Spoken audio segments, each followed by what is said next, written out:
want to make sure that I acknowledge the sponsor of the show, Tiege Hanley, because Tiege Hanley sent me this new pack. They sent me the new Tiege pack, so I just literally pulled the paper out, got it out of the mail, and I started going through it, and I got a little bit more excited than I should. You know what I'm saying? So they did send me the Tiege pack, and I don't even know what this is yet.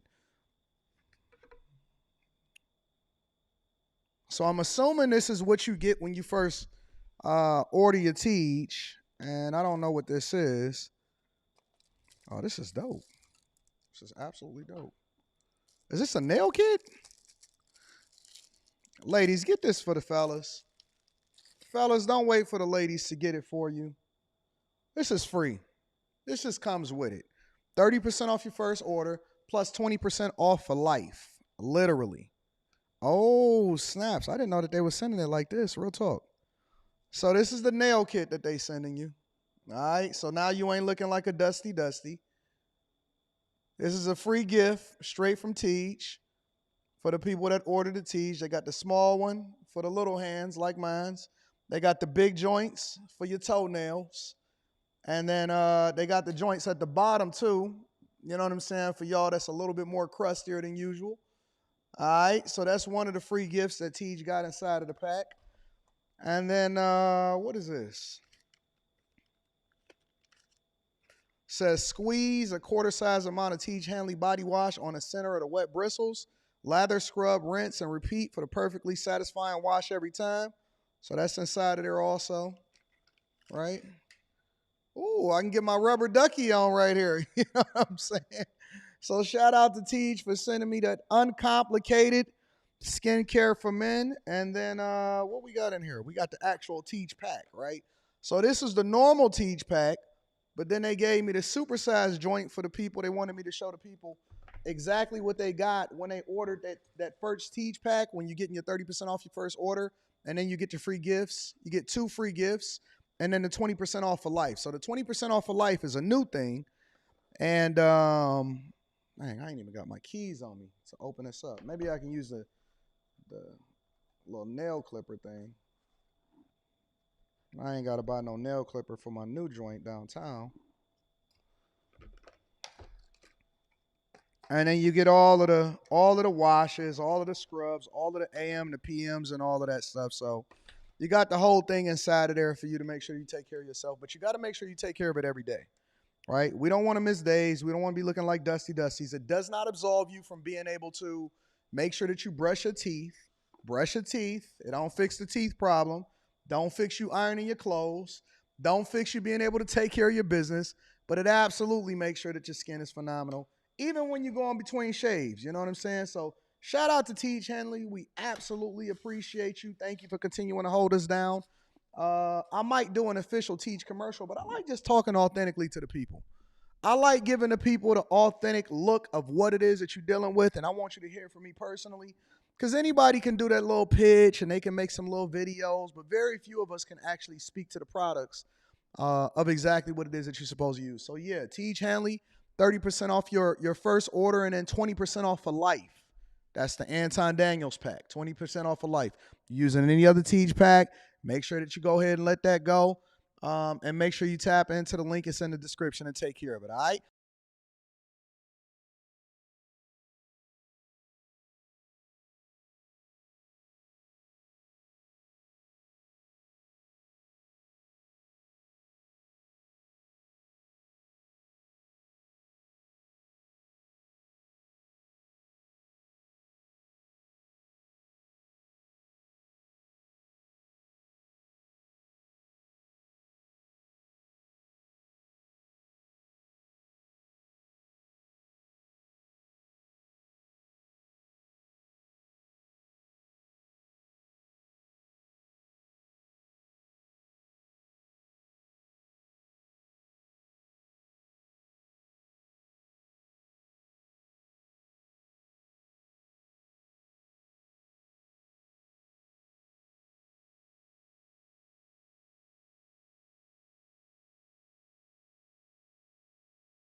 Audio.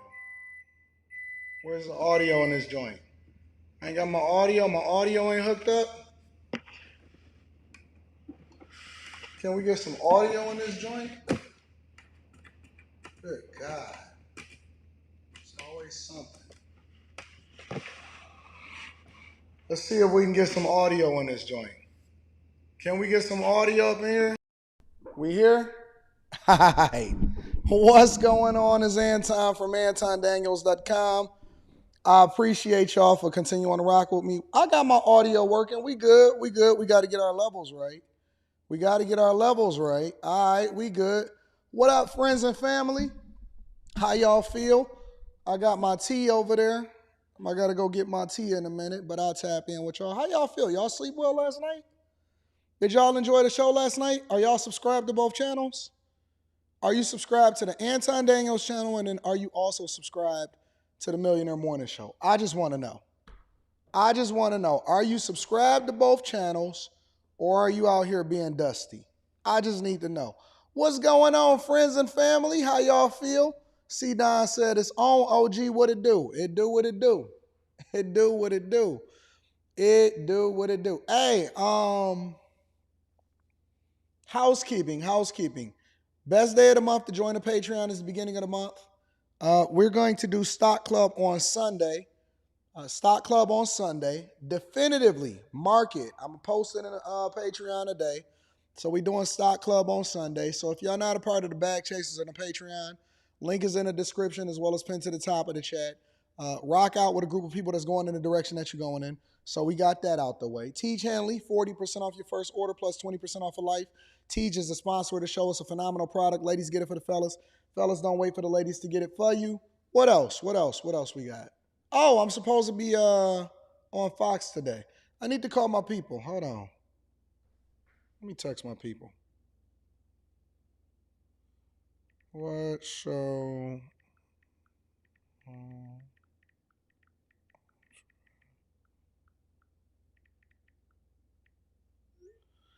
So once my people let me know that, y'all can watch me live on Fox News today. I'm not sure exactly what time I'm supposed to be on, but that should be awesome. What's up, friends and family? How y'all feel? It's the beginning of the month. It's the 8th month of the year. We almost there. We almost 2/3 of the way there. After this month, we'll be 2/3 of the way there. I don't know what y'all doing with y'all life, but y'all absolutely need to get on y'all grind, get on your grizzly. We don't miss. I don't care if my voice is somewhat out. Okay, get you some tea and get back to work. I don't care if y'all out here, oh, I'm sick, man. Listen, you ain't that sick. Get back to work. I remember it was a time where we didn't have PTO. So it wasn't no days off. If you don't work, you don't eat. And so what we did over here is we didn't wait for anybody to give us an opportunity. We never waited for anybody to give us an opportunity. What we did was we created our own space. We worked our asses off. We worked our ass off. We built our own studios as we grew. We hired the people that we needed and we paid them a lot of money. And we work. We work. We work. Fi Brown said this year really flew by. We work. We work. I told my people, I told my chasers, I told people, I said my expectation for y'all this year is for y'all to make $250,000 a year. Is no reason why y'all should not make $250,000 this year with the type of information, the investment strategies, the conversations that we have inside of the Patreon, me motivating you every day. So the reason that we do this in the morning, because it used to be at night, but the reason that we do this in the morning is because I want to make sure that y'all remove all distractions and that you motivated and you got the right type of energy that's around you in order to be able to run it up. Did y'all get the likes up or is the like still low? Oh my God. Y'all so lazy, y'all ain't even hit the like button. So lazy, y'all ain't even hit the like button. We work. We work. Yes, I did give y'all that goal. I didn't forget. We work. You should be ahead of your projections as far as what it is that you're supposed to make in order to hit $250,000 this year. If you break it down into 4 quarters, divide it in half, that's 125. Divide it in half again, let's just go 67.5. Let's just say 70. So if you did 70 per quarter, you at 140, you can get to 280. If you don't hit 280, and let's just say you fall a little bit short, then that means that you can hit that 250. The question then becomes, after you hit 250, how can you keep the majority of it in your pocket? And that's the kind of conversations that we have inside of the Patreon. So if y'all not a part of the Bag Chasers, if y'all not a part of the Patreon, the best day to join the Patreon is the beginning of the month. First, you got to get there. And then I'm going to tell you what to do with it. We don't do handling your money. I don't sell courses. I don't do any of that. I show you what I do. I show you the receipts. I work my ass off. And so you don't have no excuse as to why you couldn't. My computer is right over there. I said, listen, we got to do it differently. We got to build multiple different sets. We're going to spin the cameras around. We repurpose our cameras. I got sets over there that's being built. I got a whole new studio over there that's being built. We got this space so that we can grow into it. And as we expand the platform, we grind. The best investment you can make is into yourself and into your own effort. If you ain't got the effort, then you ain't even in the game, bro. I can give you all of the information in the world. If you don't have the effort, you're not even in the game. You're not even in the game. You're not even playing. We don't play fair. The world don't play fair. We don't play fair either. If you don't want to pay your bills, then I'm going to come and buy your house from you. Or I'll wait till you lose it, and then I'll go and get it at a cheaper price. We're going to get it for pennies on the dollar, the same way that they buy your debt, and then they got the debt collectors chasing you down. That's what we do. We just going to be a lot more effective in our investments. Y'all running it up? What up, Miami-Dade County Clerk of the Courts? Y'all running it up? Let's get to it. Let's get to the show. Yeah, let me read some of the super chats, early super chatters. I want to read some of the cash apps. And then we're going to go and acknowledge the people that really support the platform because I don't ask for it, but I always want to make sure I acknowledge the people. Eric Harris is in the building, says, AD, congratulations again, brother. We watching you evolve. Y'all watching me evolve? All right, so listen. If y'all watching me evolve, are y'all evolving with me? Because I don't believe in leaving a man behind. No man left behind. If y'all are watching me evolve, are you actually taking this journey along with me? I don't want this to be a singular thing. I don't want to do it by myself. I don't want it to be a child actor now going into, I don't want y'all to be like, oh man, I remember when. Don't remember when, come along with me. I remember when, I first subscribed to you. Come along with me. Come along. I told y'all what I was going to do. We're going to take our time. We got a good show lined up for y'all today. We're going to talk about Trump. We're going to talk about Stephen A. Smith's thoughts about Trump. We're going to talk about the National Association of Black Journalists. We're going to talk about black women and how they meet Trump with hostility. We're going to talk about simping. We're going to talk about travel nursing. We're going to keep y'all hit on the news of what's going on with Quickies. I got a phenomenal show that I plan for y'all every single day. My question then becomes, are you taking this journey with me? I told y'all what I was going to do. I warned y'all. I said, listen, this is what I'm going to do. I'm going to get that $30 million. I'm going to pivot. I'm going to continue to evolve. I don't need nobody, so I'm going to go ahead and invest in myself, and then they ain't going to have no choice but to come to me and say, Anton, you created your own lane, and so now we got to recognize, now we got to pay attention to what you got going on, what you want. What you want. When you in a position of, I've been teaching y'all this stuff in real time every single day, and people are not paying attention. They are not paying attention. We're going to get there. We're going to get there. Shout out to Eric Harris. Let me read a few more super chats and we're going to get started throughout the day. Jermaine Oliver says, shout out to you, AD. This is definitely a movement. It's been a movement. I told y'all we was just in our infancy. We getting there. Enos Luby in the building says, that National Association of Black Journalists was a setup for the fact that they said Kamala was meant to be there and they knew she wasn't coming. The fact that they didn't have the manners to apologize for being late, we going to get there. We going to review the whole thing. I'm going to get there. Chase Barnes, because I haven't watched it yet, but they telling me it was disrespectful. Happy Thursday, AD and Peeps. AD was literally smiling when you gave us the news that you was leaving corporate. Oh, y'all know about that? I'm planning my exit. Y'all have to literally always have an exit strategy. Y'all got to have an exit strategy every single time. How long have I been planning leaving corporate? We out of there, man. Not yet, though. Listen, when I leave, when I'm gone, I'm going to give you every detail of what happened, why I decided to leave corporate, and I'm going to tell you exactly where I worked. I can't talk about where I'm at right now because you know how the internet is. You know how the haters are. They don't want you to continue to get that money. They don't want you to get that money, Chase Barnes. I'm gonna tell y'all everything. I'm gonna add it to my LinkedIn. I made sure I didn't put it on my LinkedIn because I know y'all be creeping. And then I'm gonna make sure that I tell y'all what I did for a living and exactly where I worked and how much money I made because I show the receipts inside of the Patreon. Join the Bag Chasers. Best day to join the Bag Chasers, says Wealth Building Journey, is today. Tap in. Tap in. Shutter Speed Gaming is in the building. Says Kamala Harris isn't an American freedman. She only uses black as a political capital. The Divine Nine has to be called out for supporting her. Whoa. So now y'all understand what we doing. L.A. Cloud says, new here, just started chasing the bag. Let me get a round of applause for the new chasing. Let's see. It looks like I might be on, for those of y'all that's just joining in, I'll be on Fox News today. I believe it's Sandra Smith and John Roberts for America Reports. So we got to figure that out. We got to figure out the logistics. They people talking to my people. I might be making a debut today. We'll see. I'm definitely going to be on Fox News next week. I'll announce that show later on. Bag Chasers is going to get the exclusive. So if y'all not a part of the movement, make sure y'all tap into the Patreon. No, Tech Coach Ralph, I'm really leaving this time.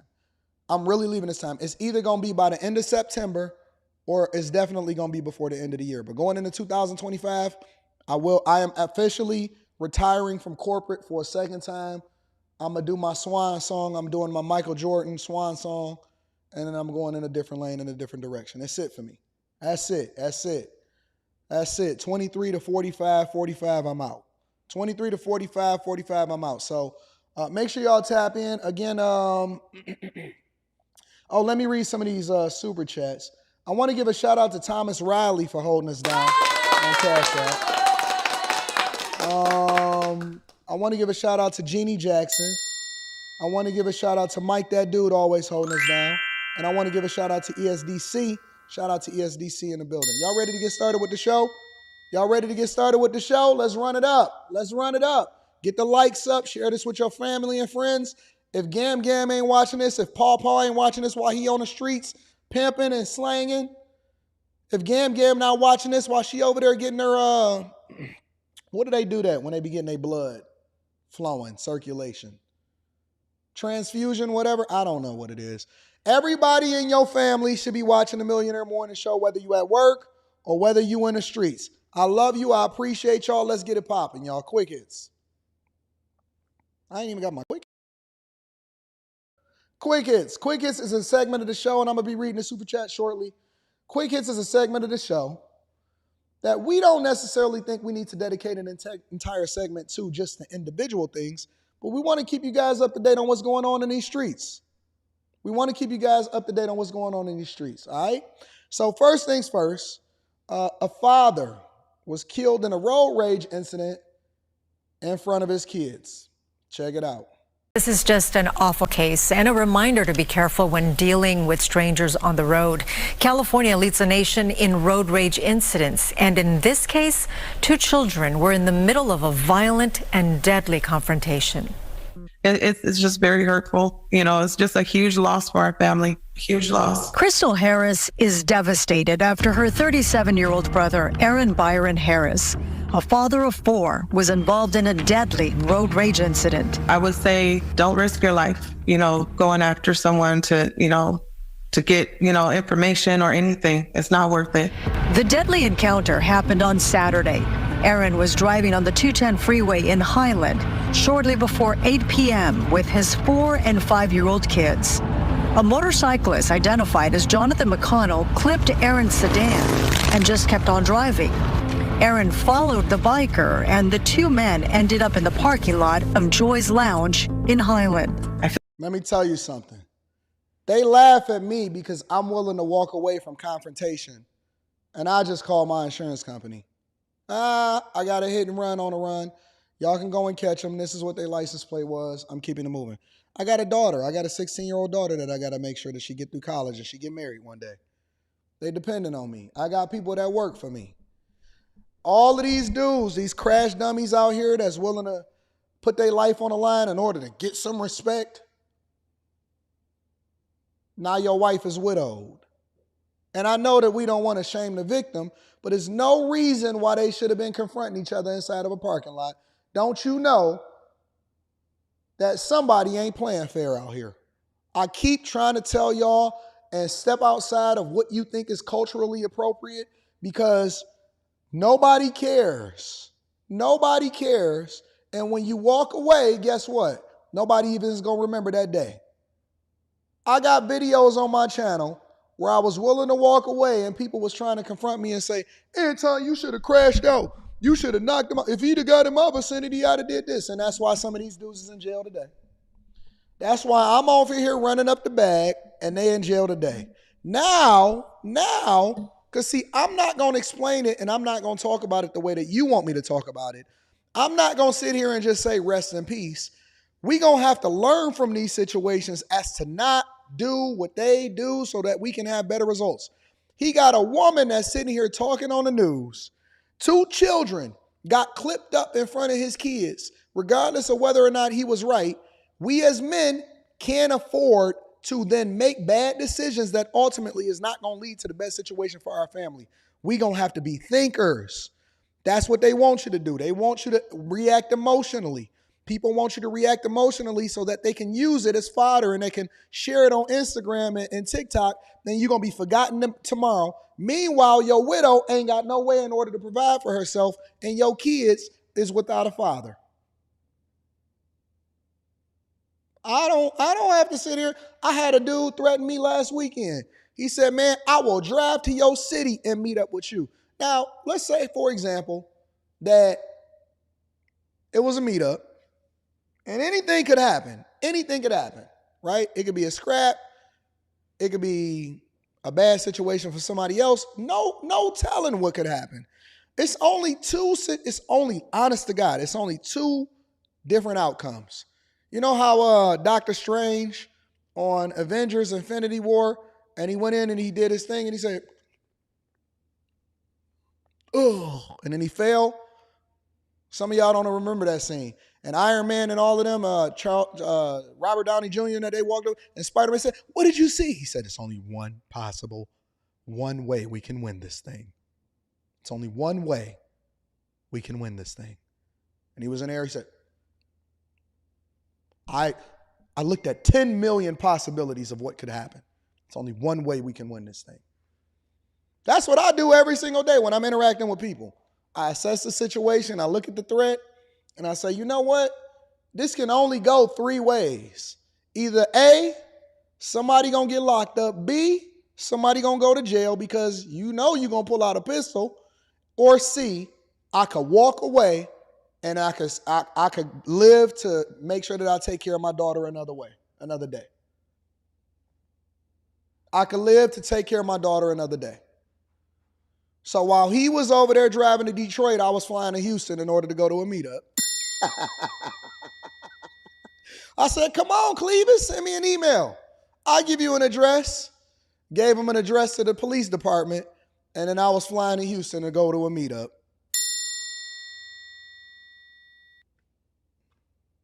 Straight up. He said, email me, show me the place and the time. I said, okay, I got you.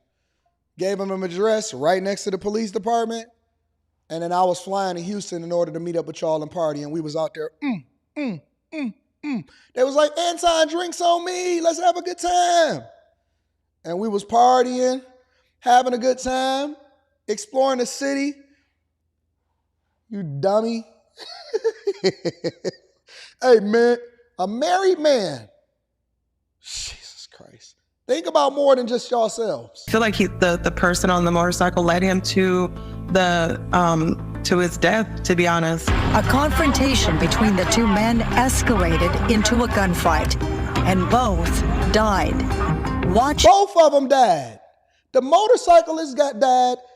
Oh, see, I didn't know the twist in this case. We got to see the rest of this. In horror were Aaron's young children.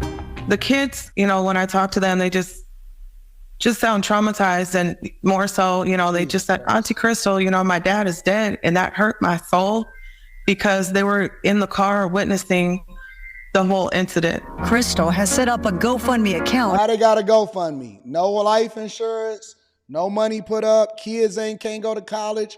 Kids gonna be raised without their father by their auntie.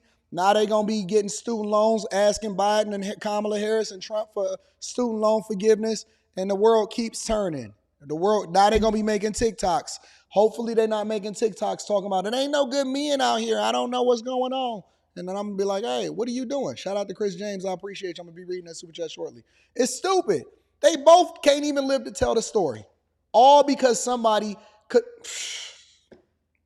Dumb, man. It's just dumb. We got to do better, y'all. We got to do better. In addition to that, remember that viral flash mob where they walked in and they were stealing everything inside of I think it was a Saks or something like that? Well, those people have now been sentenced, and they're estimated to have caused at least $1.7 million in problems and stealing and all of that type of stuff. Take a look. Nearly a year after this happened, the thieves responsible for a series of smash and grab robberies in Southern California learned their fate. You will recall that shocking flash mob robbery at the Nordstroms at Westfield Topanga Mall last summer. Well, tonight, California Attorney General Rob Bonta announces the sentencing of several people involved. I think anyone who saw that footage can agree it was disturbing and shocking and unacceptable. And it's hard to watch, much less imagine what it would have been like if you, your children, your loved ones, family members were innocently shopping during those moments.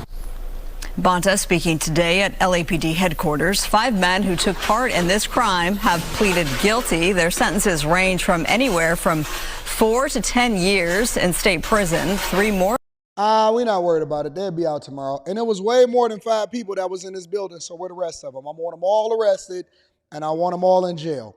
Last but not least, a man is wanted for basically going on TikTok and looking at these videos where people were showing you how to steal from self-checkout machines, and now he wanted. A man is wanted by police in Georgia, accused of using a hack that he saw on social media to steal from self-checkout machines. Police say that the man tricked the machines into giving him extra cash. Fox's Doug Evans has the details. Here's Walmart surveillance video of the suspect Noonan police are trying to identify. Investigators say he and others apparently learned a trick on social media. Hold on, homie didn't even scan that. He just threw that right in the bag. Give me a second. Let me back that up. What we do on the Millionaire Morning Show is we don't just go off of what it is that they present to us. We look at the details. He was pretending to be on the phone. We know that when you on the phone like this. Yeah, man, so. And there ain't even nobody on the other side. He walked up, usual suspect, braids or dreadheads. You know what I'm saying? White socks, black Air Force Ones. Here's Walmart surveillance video of the suspect Noonan police are trying to identify. Investigators Okay, so allegedly he did scan it. He scanned it. say he and others apparently learned a trick on social media that has cost Walmart stores nationwide millions of dollars before it got fixed, and it is fixed. But Noonan police say this guy got away with thousands of dollars from Walmart stores in Noonan, Peachtree City, and Fayetteville. And there's a vulnerability with the point of sale machines that he was able to exploit and get basically double his money. He would do a transaction that was canceled about halfway through, and by the end of it, the point of sale machine would give him double his money back, and he would leave. Posted information on how to trick the Walmart checkout machines into giving cash back on certain types of purchases. Police say in South Metro Atlanta, this guy apparently was not the only one observed doing it. So here's the key, y'all. Here's the key. First of all, of course we knew it was in Atlanta. Atlanta is the home of where they just had the Meg Thee Stallion concert, all right, with Quavo up there telling y'all that y'all should vote for Kamala Harris because it's for the culture. That's number one. Number two, y'all letting these people on TikTok get y'all arrested and getting records. Now you can't get a job and you're going to be blaming it on the system. And here's number three, multiple different people did it. And I cannot understand for the life of me. Let's say hypothetically you do it one time and you get away with it. And maybe you do it a second time and you get away with it. Why do y'all got to do stuff until you get caught? Why do you do it why you can't just say, you know what? Woo! Got away with that one. I remember in my youth, Let me not tell that story. Anton trying to get $30 million. I'm not going to tell that story. But my point is that why do you do it to where I got to get thousands? Now it's becoming a career. Now you a career criminal. Now you stolen over the threshold in order for it to go from a petty theft into a felony. Now you want it. They got your information inside of the system because you're swiping your card. And they got you on camera. And now you got a felony on your record and you can't get a job. Now you're talking about becoming an entrepreneur and you want to be a YouTuber. Ladies and gentlemen, that's your quick hits. All right, let me go ahead and read some of these super chats, and we're going to get into this National Association of Black Journalists thing, which is racist in itself, because if they had a National Association of White Journalists, then y'all would be feeling some type of way, or a National Association of Jewish Journalists, then you would be asking, hey, why y'all not inclusive? Why y'all not inviting us to the party? But don't worry about it. We got to court the black vote. We going to get there. AP1804 says, hey, Anton, is it possible to work 2 jobs while pursuing an IT degree? It's a lot, but I need to get that bag. Yes, it is possible. And you should do it if you can, especially with all of the availability of online stuff. Lucid Experience says, doing Lyft this morning while you playing in the background. Let me get a round of applause for the hustlers. For your information, the rude interviewer that asked Trump those questions is Kamala's sorority sister. Of course she is. I'll get there. I haven't seen it yet. Struggle Lover says, congrats on continuing to level up. Keep pushing. Thank you, my friend. I appreciate you. And let me give a round of applause for my rich friends. Chris James is in the building, says for the future. Resvani, so we stop running red lights. No. We don't. Listen, red lights for people like me are a suggestion, not a requirement. Stop signs, red lights, stop signs are yield signs. Red lights are a suggestion, not a requirement. I got to make sure I stay safe out here in these streets. Eric Harris, and shout out to you, Chris James, for that 100 ball. I appreciate you. Eric Harris says Atlanta new name is Scamlanta. That's been the name. I haven't heard that a long time. Pusha P in the building says, Anton, please check your email and Patreon messages. I have over 2 years experience in graphic design and would like to help with your merchandise. All right, thank you, my friend. I appreciate you. Shout out to Pusha P in the building. I appreciate y'all. All right, y'all ready to get into the meat and potatoes of the show? I am. So, first and foremost, let me say this. The very idea that we still have separation based off of color is racist in itself. Because anything that can't be applied to all shouldn't be applied to none. If they can't do it, you can't do it. That's how I was raised when I was coming up. And so to have a former president who is now running for president of the United States of America, to have this man ultimately go into hostile environment to be questioned by black women, you got to give him a round of applause. I've never, ever seen somebody so willing to go into hostile territory and be questioned, questioned by a bunch of hyenas. Now, I do like the one in the pink. She's actually dope. I like her. She's a Fox News contributor, so it's interesting that they even have this diversity, equity, and inclusion of people with different opinions on the panel. But let's get to it, y'all. Let's get to it. Make sure y'all hit a like for the algorithm, subscribe to the channel, and turn on your notifications. Let's rock out. Rachel Scott, BBC. Thank you. How are you?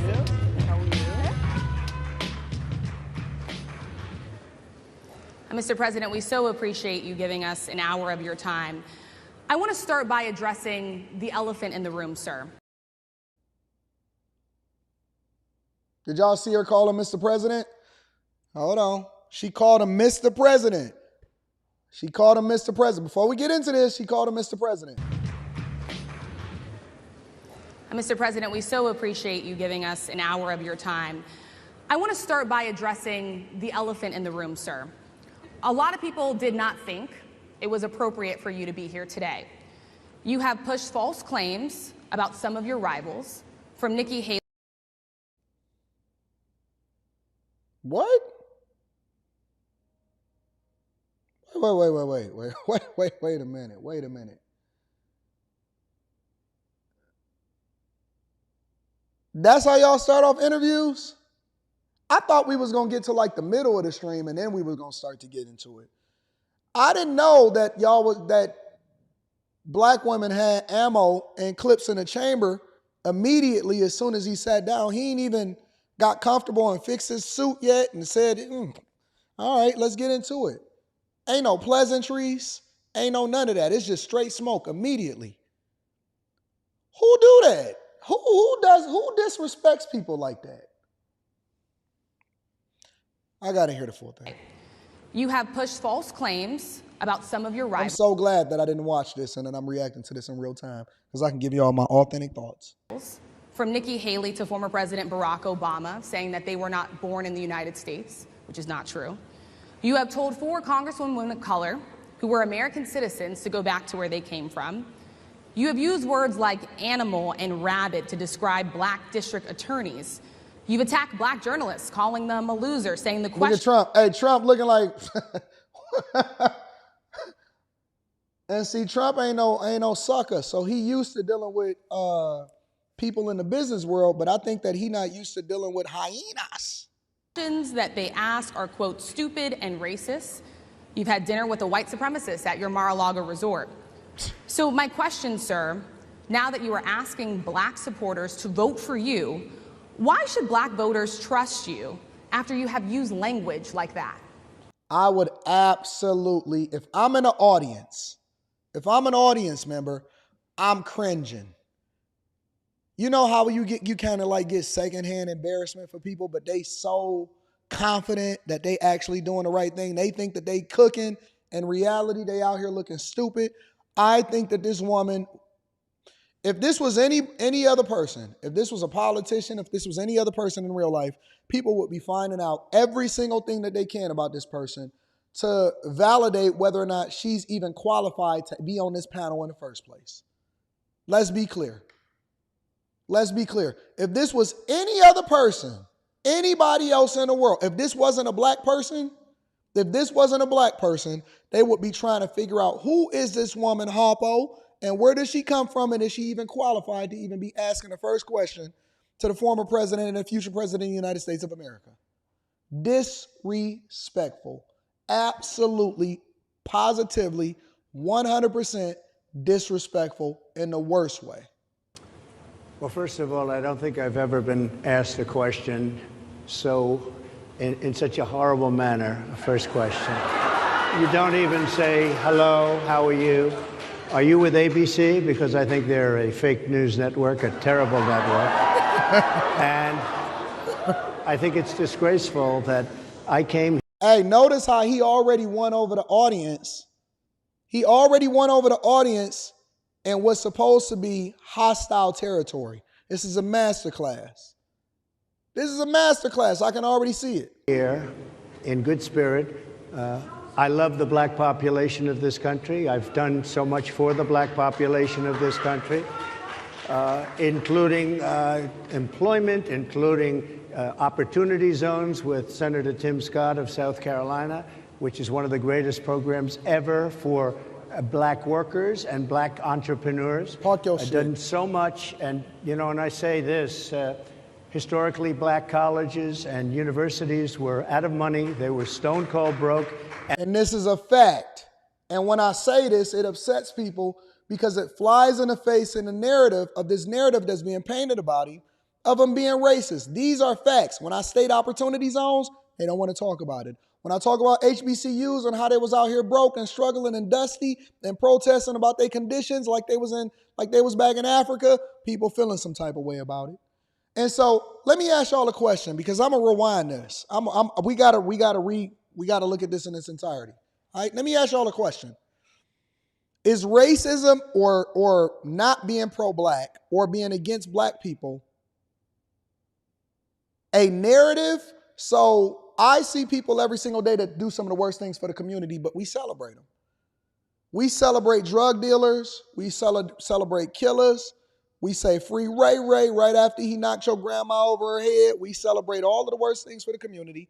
And as long as that person come out with a dashiki on, then we can say that they pro-black. He can have 8 baby mamas.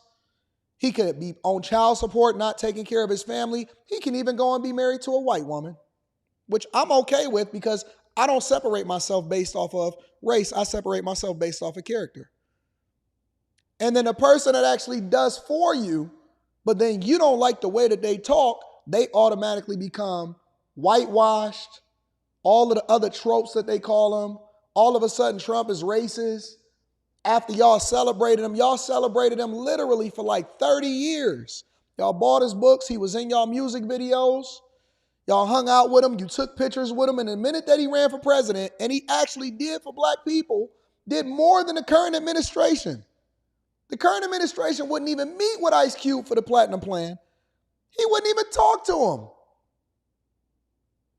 And not only that, they literally drafted legislation, shout out to Biden, shout out to Kamala Harris, that was the worst for the community and was literally locking y'all up over in California. But all it takes is a look, is a color. That's it.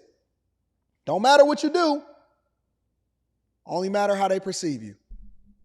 Let me rewind, because he over here cooking. One of the greatest programs ever for black workers and black entrepreneurs. Done so much, and and I say this, historically black colleges and universities were out of money. They were stone cold broke. And I saved them, and I gave them long-term financing, and nobody else was doing it. I think it's a very rude introduction. I don't know exactly why you would do something like that. And let me go a step further. I was invited here, and I was told my opponent, whether it was Biden or Kamala, I was told my opponent was going to be here. It turned out my opponent isn't here. You invited me under false pretense. And then you said, you can't do it with Zoom. Well, where's Zoom? She's going to do it with Zoom, and she's not coming. And then you were half an hour late. Just so we understand, I have too much respect for you to be late. They couldn't get their equipment working, or something was Mr. President, wrong. I would love Oh, he cooking with fish grease today. I didn't know we was gonna get a rotisserie chicken on the streets. He cooking with fish grease today. Listen, he said, all right, you want to talk ish? How about we go ahead and one up? You disrespectful. You late. Your equipment don't work. You invited me under false pretenses. I showed up when my opponent didn't, and y'all tried to set me up, and you were part of the ops. This is what a masculinity looks like. See, they don't like that, because then they're going to say, oh, you didn't cater to him. Oh, it's not fair because you're supposed to be the bigger person. No, masculinity looks like I'm going to put you in your place, and I'm going to help you to understand that there's a hierarchy out here. You may be up here asking me questions, but you invited me. I didn't invite you. You invited me. I didn't invite you. I came here willingly. This is your moment to shine. This is the only opportunity that you had in order to get some visibility, and you fumbled it. You wanted to be a hostile woman. Only opportunity that you had in order to shine. You had the first question, and this is how you use it. You use it to disrespect me. You didn't even let me wipe my feet off. You didn't even say hello. You didn't even say what up, though. Shout out to my people in Detroit. See, the one thing about Trump is that we used to this. We used to the hyenas out in the community. He just now getting a taste of it. He said, I'm not used to dealing with this. I'm used to dealing with a Melania. She's quiet, and she don't even step out of place. She don't come out unless I say what up, though. I done been with a bunch of women, a bunch of wives. I'm not used to the hyenas. The disrespect of you. A very nasty question. I have answered the question.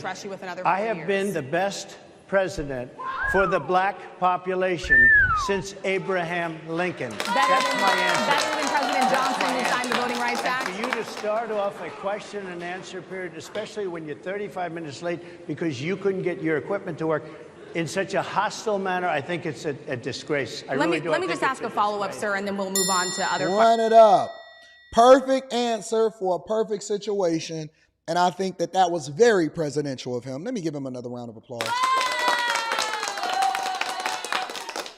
Let me give him another round of applause. Perfect answer for a perfect situation.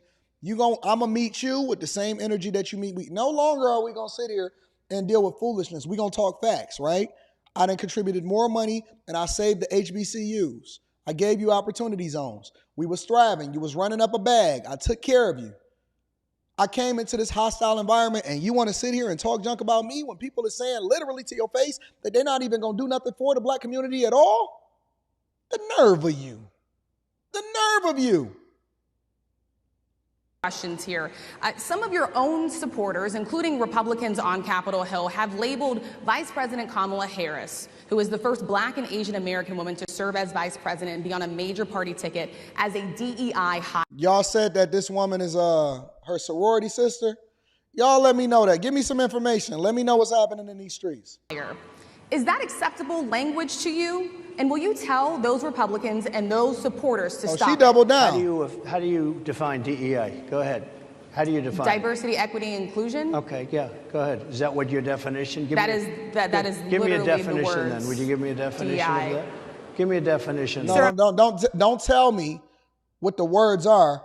Tell me what your interpretation of diversity, equity, and inclusion. And it's like, listen, I know what a friend is, but your definition of what a friend is and how you've encountered that, maybe based off of how it is that I encountered what an associate is. I don't consider what you consider a friend. Help me to understand what diversity, equity, and inclusion is. Cook, talk to them. I'm asking you a question, a very direct question. Define it for me, if you would. I just defined it, sir. Do you believe that Vice President Kamala Harris is only on the ticket because she is a black woman? Well, I can say, no, I think it's maybe a little bit different. So I've known her a long time indirectly, not directly very much.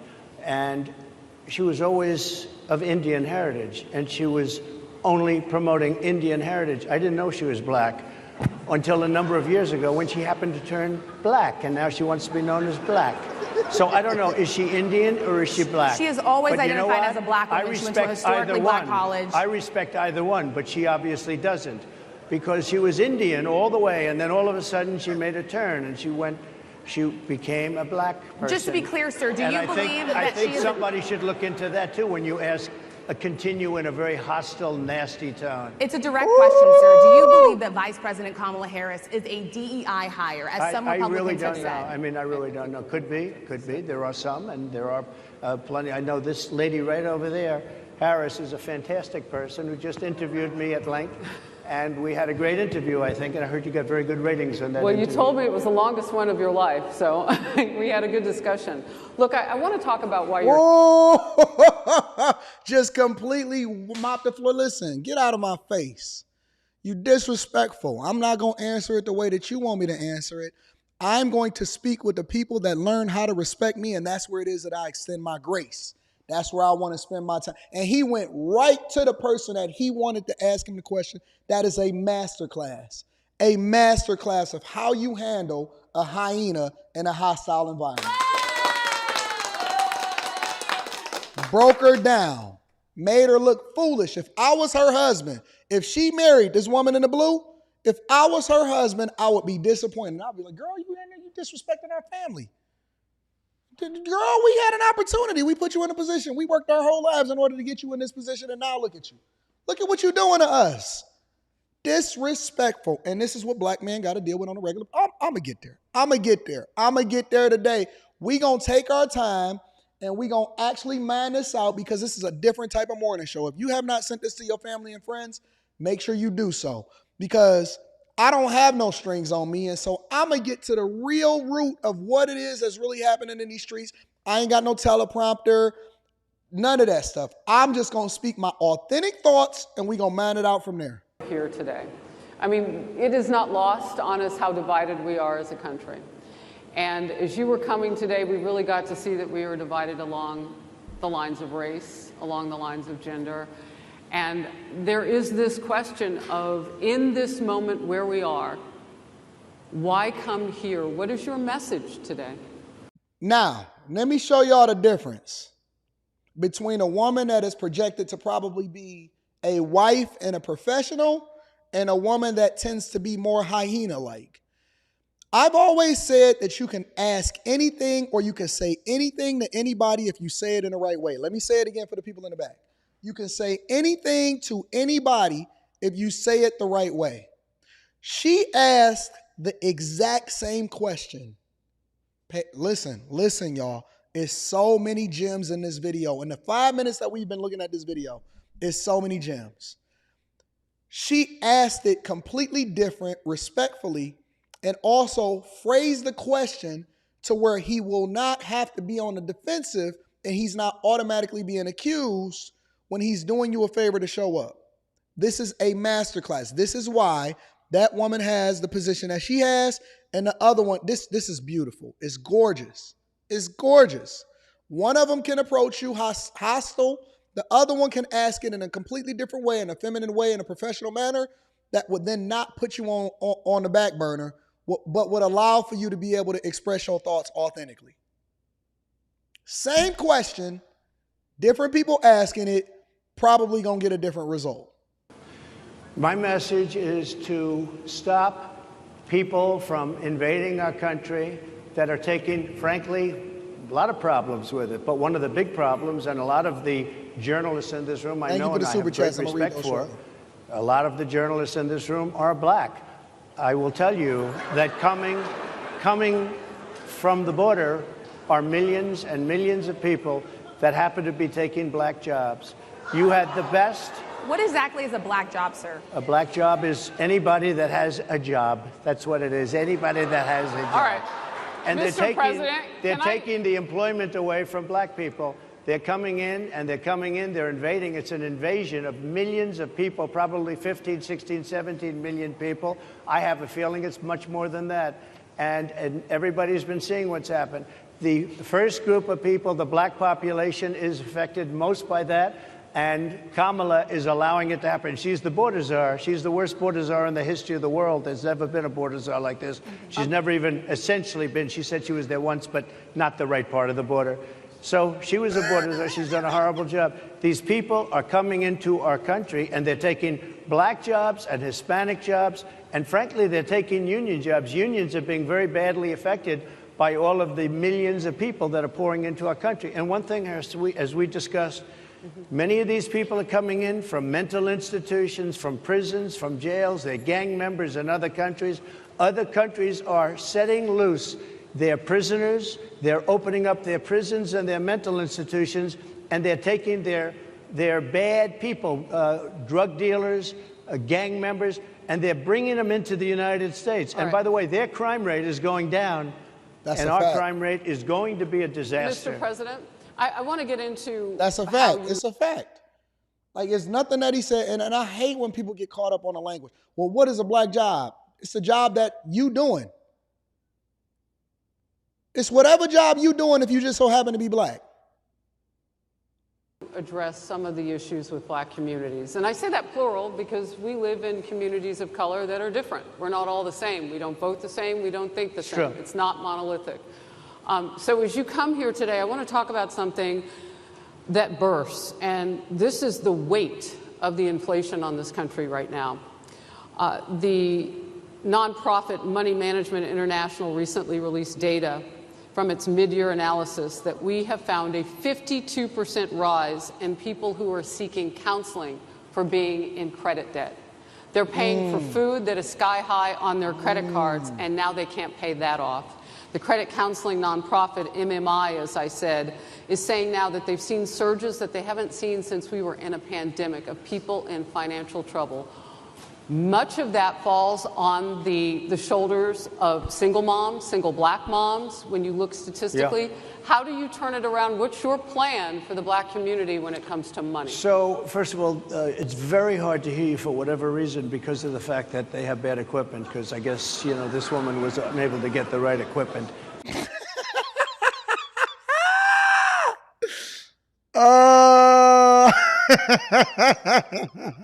Hey, look at her face. I wish I could zoom in on this.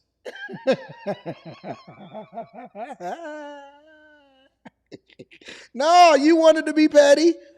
You wanted to be petty. You wanted to start off like this. This is what we gonna do. See, you can't control how I respond. You can't control how I respond. You can say what you want to. We got freedom of speech, but I got freedom to respond and say what I want to too. Yeah, I'm going to remember you. I'm gonna make you a meme. I'm gonna make you very much famous today. You chose the right one today. You chose the right one today. You thought that you was gonna make a name for yourself, but you're gonna get front row seats, front tickets to the front of the congregation today. But it's very hard for me to hear you, but I can hear every other word. It's very difficult, actually. But so I don't know if they can fix it or do something with it, but I'll do the best I can with it. The inflation is absolutely destroying our middle class, our working class, virtually every class. Inflation is a disaster in our country. Inflation Shout out to the super chats. I'm gonna read that after this segment. A country buster. It breaks every country. And we had, in my opinion, the worst inflation we've had. They say it's 58 years, but I think it's much more than that. It's been devastating. And if you just take a look at a lot of things they don't include, like interest rates. Interest rates went from 2.4% to 10%, and you can't get the money. People can't buy houses. They no longer have the American dream. Young people, young black people, they don't have the American dream anymore. They can't buy a house. They can't borrow the money because of the cost of the money. They can't buy it because of the cost of housing, because of the cost to build it, because of inflation. Inflation is a disaster, and it's destroying our country, and it's destroying the black community probably as much or more. So what do you do? Than any What's your plan? You know what we have to do? We have to bring down the cost of energy, and that's going to bring down the cost of inflation. This was all started with a bad energy policy by Joe Biden. By the way, just if I might, I was running against a man named Biden. You probably saw that. And he was losing very badly in the polls, and then he had a rather bad debate. I would say it was a bad debate. I would say it was one of the worst debates in history. And his poll numbers crashed. And instead of saying, you know, let's keep going, and maybe something happens the other way, they said, oh, we're going to replace him. Let's just replace him. That's like you're in a fight, a prize fighter's in a fight. He's not doing well. You say, let's bring in another fighter. So our whole campaign was steered toward him, and now we have to steer toward him. But ultimately, it's the same because they have bad policy. They have policies of open borders, unbelievable open borders, horrible energy policies. They want to get rid of, as you say, gasoline in cars. They want to get rid of oil. They want to get rid of efficient heating. Mr. President. Environmentally, what they're doing is killing our country. They're absolutely destroying our country. But the inflation is the thing that's hurting the black worker, the black population, and every other population within our country. Inflation is the worst it's been, I think, in over 100 years. And they'll fact check it. They'll say, it's only 58. Whatever it may be, they don't add all the numbers. They don't add the really bad numbers, and you can check that too. But inflation, Harris, is absolutely destroying this country and the people in our country. Yes, Mr. President, can I ask you another question that is also impacting black Americans? And that's very clear now. Good. I'm sorry? It's very clear. I hear you. Okay. So Sonia Massey, someone from Illinois, an unarmed black woman, was shot the other day in her home by a deputy sheriff. She probably the same homegirl in the blue get washed up, and so now she's a little bit more nervous. That's what you do. You set the precedent by making an example of somebody, and then now everybody else is going to fall in line. You make an example of one person, and everybody else is going to get their act together. The deputy has since been charged with murder. You've said police would get immunity from prosecution if you win. Why should someone like that officer have immunity, in your opinion? Immunity? Immunity. I don't know the exact case, but I saw something, and it didn't look good to me. It didn't look good to me. Are you talking with the water, right? Yeah, well, police unions are not backing this person either. Okay. But again, why would... They're going to be charging the officer. I guess they're charging the officer. So why should he receive immunity? Well, he might not. I mean, it depends. It depends on what happens. I'm talking about people that are much different cases than that. We need people to protect ourselves. And by the way, in Chicago, as an example, a few weeks ago, July 4th weekend, they had 117 shootings and 17 deaths. That's correct. Nobody wants that. Nobody wants that. We need to have our police officers have the respect and dignity back. In this particular case, I saw something that didn't look good to me. I didn't like it. I didn't like it at all. So can you get a little more specific back to the immunity question? Who would make those Well, right now, distinctions? for the most part, people are protected by their unions, by their police unions, or by their police departments.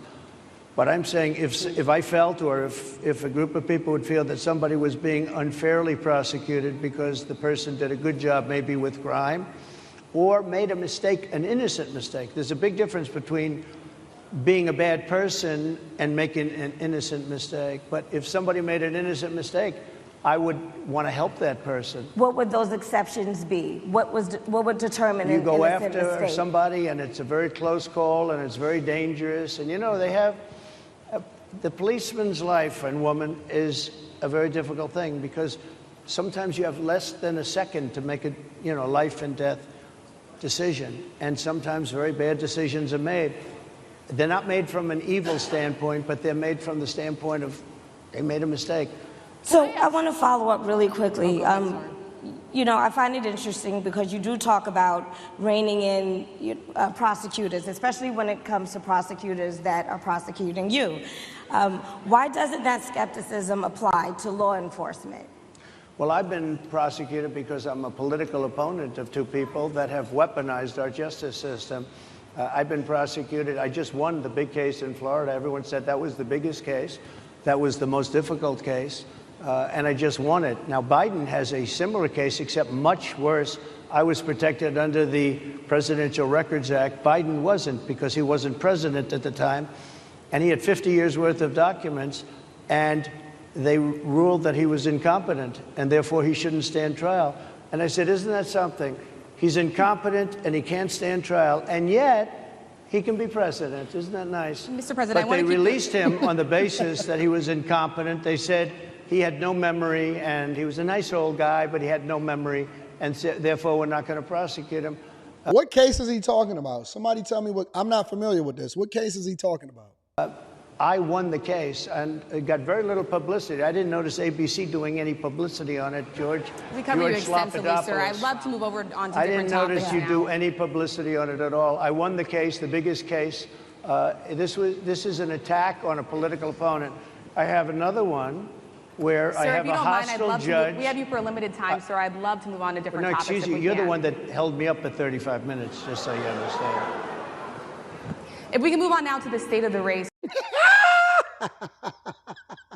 I can't even comment on the different things the topics that he's talking about because she decided to make herself a punching bag.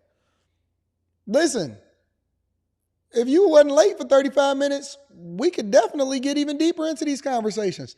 But he's absolutely right when it comes to political prosecution or political persecution when it comes to being president of the United States of America.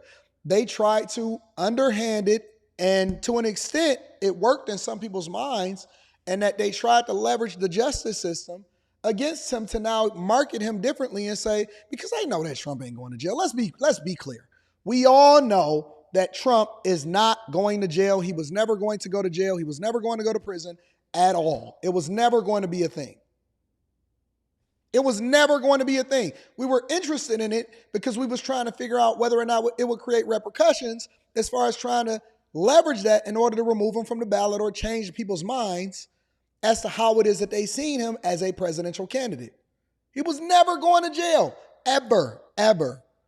But for them to market it to you and say, well, no, he's a felon. He's a felon as a result of you leveraging the justice system in order to try to get him convicted in the court of law. Think about the two things that they brought up a case against him on. Think about it. Let's really break it down and let's put it in perspective. You got a woman that accused him 40 years ago of seeing her inside of a retail store or something and then having some kind of groping or looking at her in a negative, in a nasty way or something like that. Trump said, man, I ain't never seen that woman a day in my life. I don't even know her. I wouldn't remember her. I wouldn't even touch a woman that looked like that. I wouldn't even touch a woman that looked like that. What was her name? Eugene Carroll or something like that? This is real. This is real. A woman can come up. We complain about this all the time. We say, listen, how you going to come back 30? If it was a problem, then how come you didn't say it before I was the president of the United States of America or I was running for president re-election? Now it's an issue? Okay, so a woman could just come back from 30 years ago, 40 years ago and say, oh man, they seen me in the grocery store and he objectified me. That's the first one. The second one, oh, Stormy Daniels. They said that he didn't give her no money in order to be quiet. Really? Really? So now they're not saying the context as to how it is that they was able to get him prosecuted. What they're saying is, oh no, he's a felon. Oh no, he owe money over there. So I got to pay this chick billions of dollars based off of an accusation in a liberal city, New York City, that is blue, from a district attorney and from a court and a judge and a jury of your peers that's clearly against you, that you cannot remove bias because every single person in the world knows who Trump is. How is that fair? In what world is that fair? And we ain't even gonna get into Kamala Harris meeting with Andre Dickens and Fani Willis. And Fani Willis is faulty herself, but we keep her in office based off of diversity, equity, and inclusion, and identity politics. Come on, man, miss me with this bull. Sir, I want to get back to the campaign. Senator J.D. Vance is your running mate. He's had a lot of controversy lately, and I want to read you a few things that he has said in the past. Oh, here we go. He said the Democrats running the country are a bunch of childless cat ladies who are miserable at their own lives and the choices they've made. That's a and fact. so they want to make the rest of the country miserable too. Facts. He's not talking here about how great it is to be a parent. He's attacking what he says are the choices people are making to not have children. Did you know that he had these views about people who do not have children before you picked him to Of all the things that you can ask the president, you can ask him about policy, you can ask him about the border, you can ask him about who it is that he thinks makes the most sense as far as his presidential cabinet.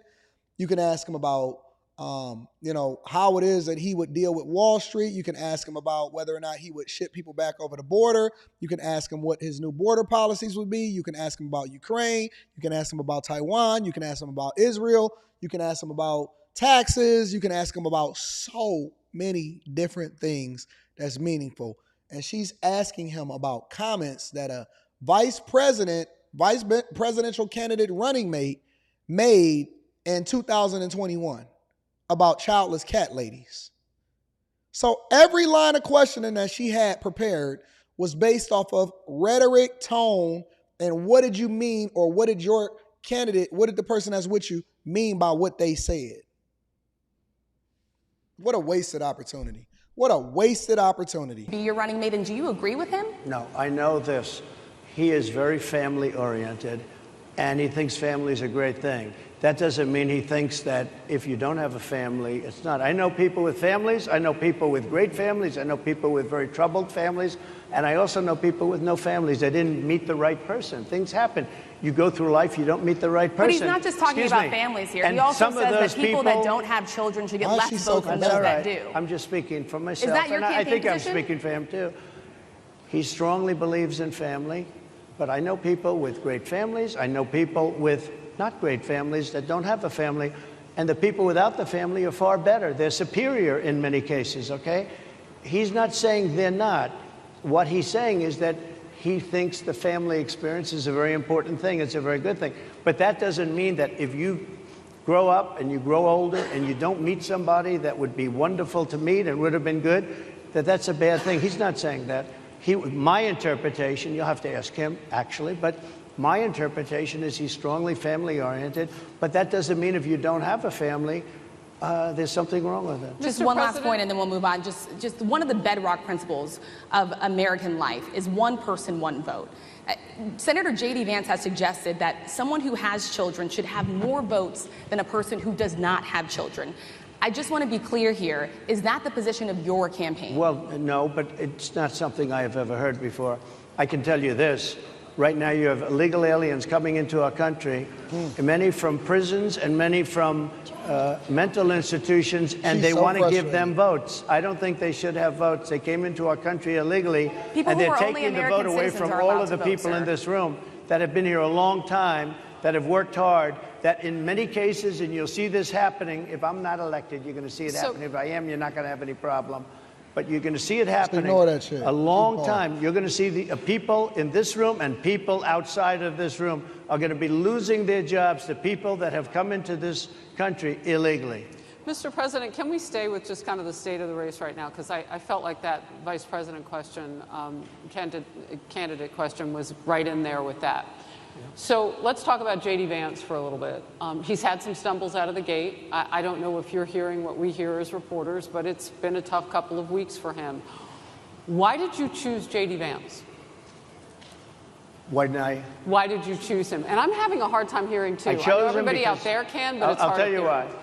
I chose him because he's a very strong believer in work and the working man and woman, and especially the working man and woman who have been treated very unfairly, because you have many of them in this room, but you have many of those people, they were treated very unfairly. They worked very hard and they were treated unfairly. He wrote the book that became a bestseller. The movie became a smash hit. He's a very smart guy. Without the benefit of having a family that has contacts, like a father that was well-connected. He got into Yale Law School. He graduated in 2 years from Ohio State, summa cum laude. I mean, you take a look at, his career has been an amazing career. He started off at a level with a difficult family situation, very difficult, with the mother and the father and everything else. He ends up going to Yale Law School and was one of the top students, became the head of the law journal. I mean, it's an amazing thing. Basically what he's saying is that he's qualified for the position. He's incredibly intelligent, and he came from nothing, and he didn't even have any connections, and he still was able to pull himself into a position where he actually probably would be best suited for this job, considering what he's been able to accomplish and what his past has qualified him to be. So we're not doing it based off of diversity, equity, and inclusion. It's just based off of your results. I agree with it. 4 years, he was in the military with great distinction for 4 years, got out, went into business, became successful in business, very successful in business, actually, did public offerings and other things. And I have to believe in that. I mean, he's somebody that was born in a rough situation. Most of the people know that situation because it was very well documented in his book. And I have a lot of respect for somebody that can get into Yale and become one of the best students in Yale, that meets a young woman at Yale who was also outstanding, and they get married, they have a beautiful family. But he had he's made himself an amazing life. He then goes to Ohio, lives in Ohio, and he had my endorsement. That helped. But he wins the Senate. He becomes a United States Senator. So he's a United States Senator.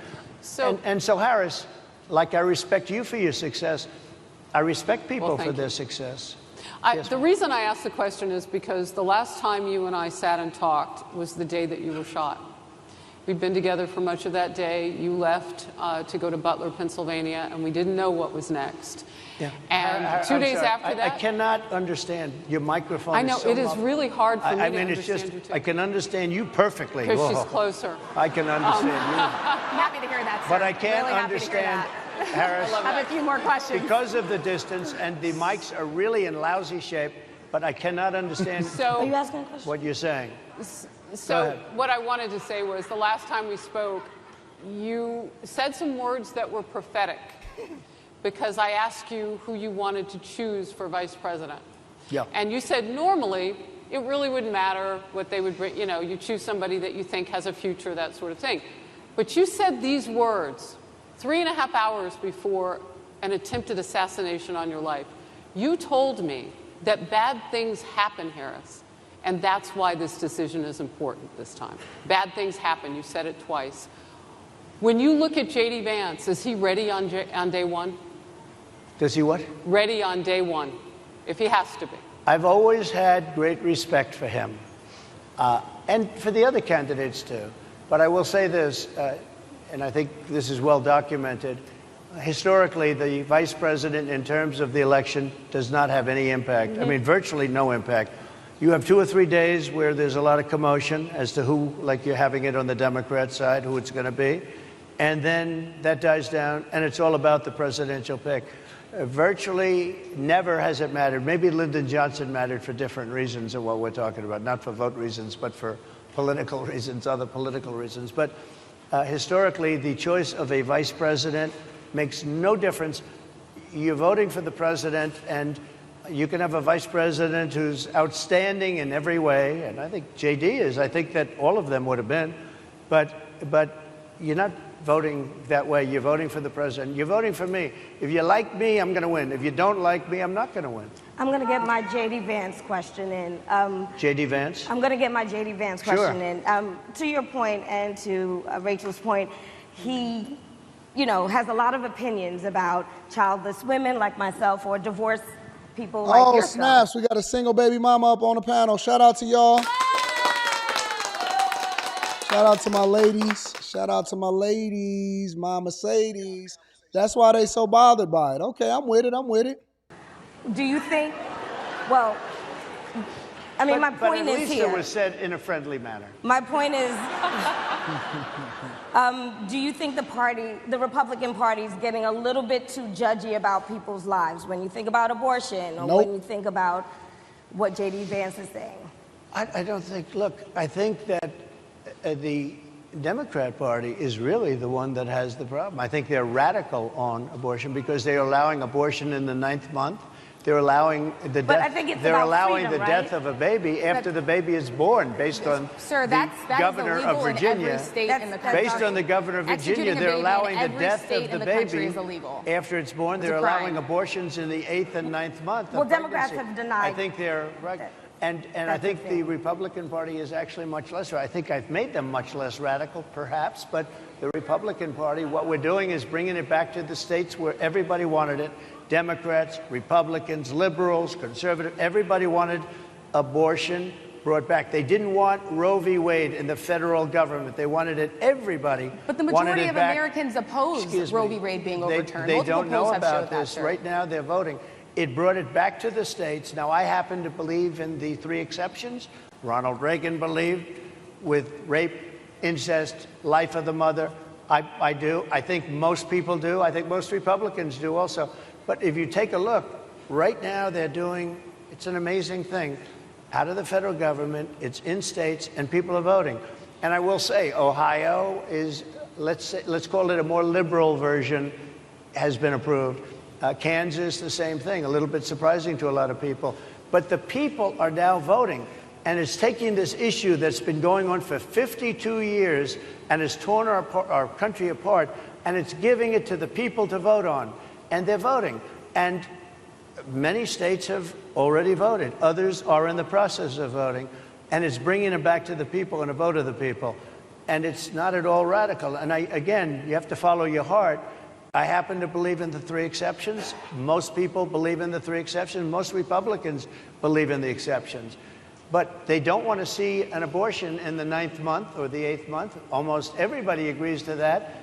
And they certainly don't want to see, in the case of the governor of Virginia, the former governor, I might add, who said, we set the baby aside and then we decide what to do. Meaning, what do? We execute the baby. That's a radical, horrible position. And some people want that. I don't want it. Most people don't. Thank you. Can I just pivot really quickly to another question about, you brought up health, Harris. You're an active man. We see you golfing all the time, but if you win, you'll still be president at 82, which is older than Biden is right now. But not mentally. Look, mentally. Here's the question.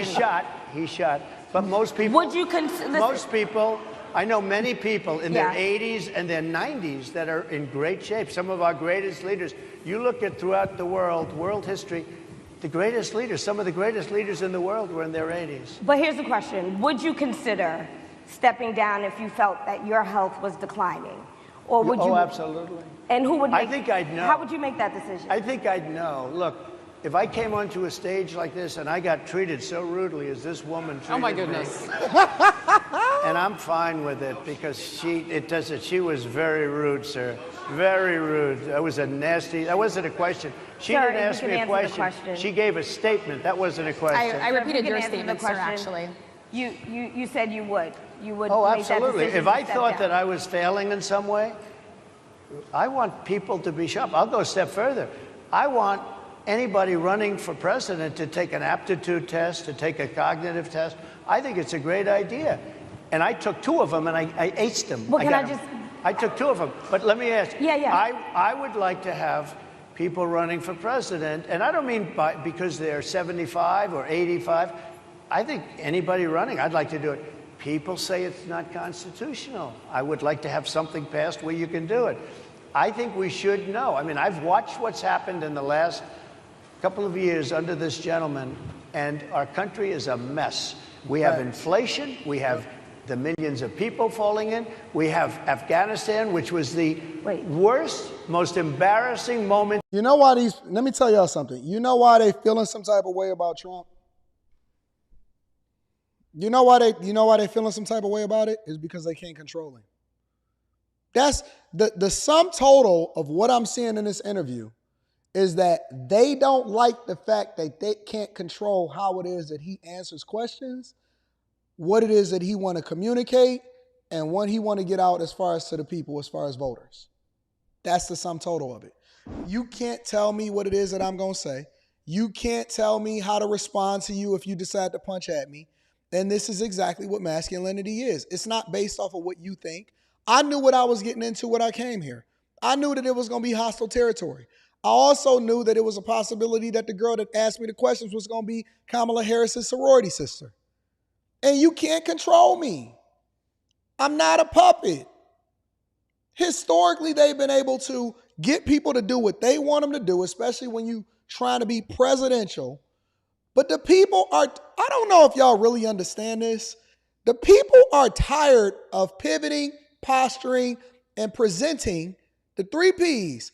Pivoting, posturing, and presenting a front. They want the real. You know why Kamala Harris isn't loved, let alone liked, but people feel some kind of obligation to vote for her simply because she's presenting herself as black? You know why? Because we don't give ourselves enough credit to be able to see through the fakeness. That's the honest to God truth. When you look at Kamala Harris, if you just put them 2 side by side, let's say that we're not looking at policy.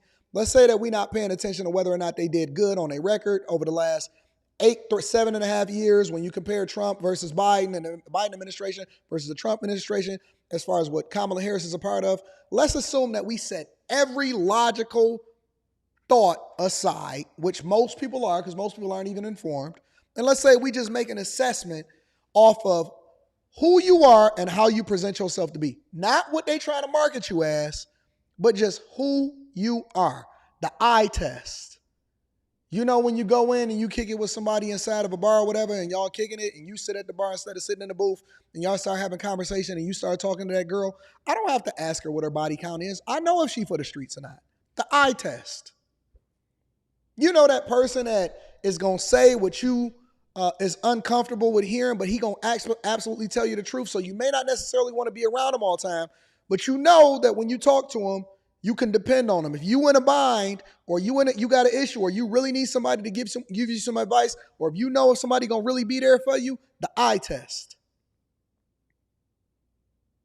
Are you comfortable with that girl just being your associate, or would you actually make her a friend? Because if you tell her your secrets, even though she seemed like a nice person, would that secret get out? The eye test. Do she overly heartily laughs just for the sake of laughing in order to be in people's faces, or is she authentically laughing because you told a good joke? The eye test.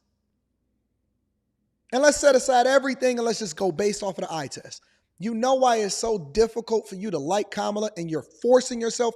They're forcing her on you. They're forcing her on you because based off of perception, right? Sorority member, district attorney. We're not going to go off the actual record of what they did, but based off of perception, she seems like she should resonate with the people. But if you just give it the eye test, if you actually talk to black people and you say, what do you think about Kamala Harris? Ask this question. Remove what you think about her as a black woman and say, man, would you go out and hang out with this woman? Do you trust her to do the thing that's in your best interest? Do you actually believe And would you leave your husband around her? The eye test. Would you leave your husband, if she ain't got nothing to lose, let's say she ain't in that position, and y'all just hanging out as homegirls in college, would you have left your man around her? And see, here's the difference between the two. And this is why men resonate with Trump and women are forcing themselves to try to rock with Kamala. Some women. This is the difference.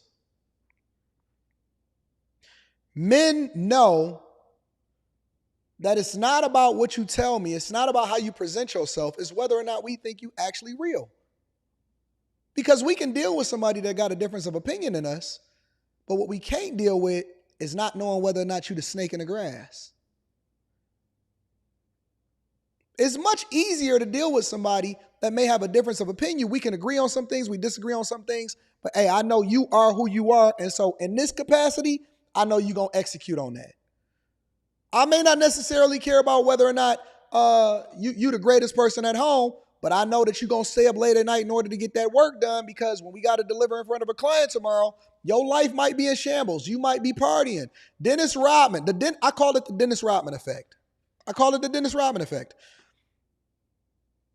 Dennis Rodman had purple hair and stuff when he played for the Bulls.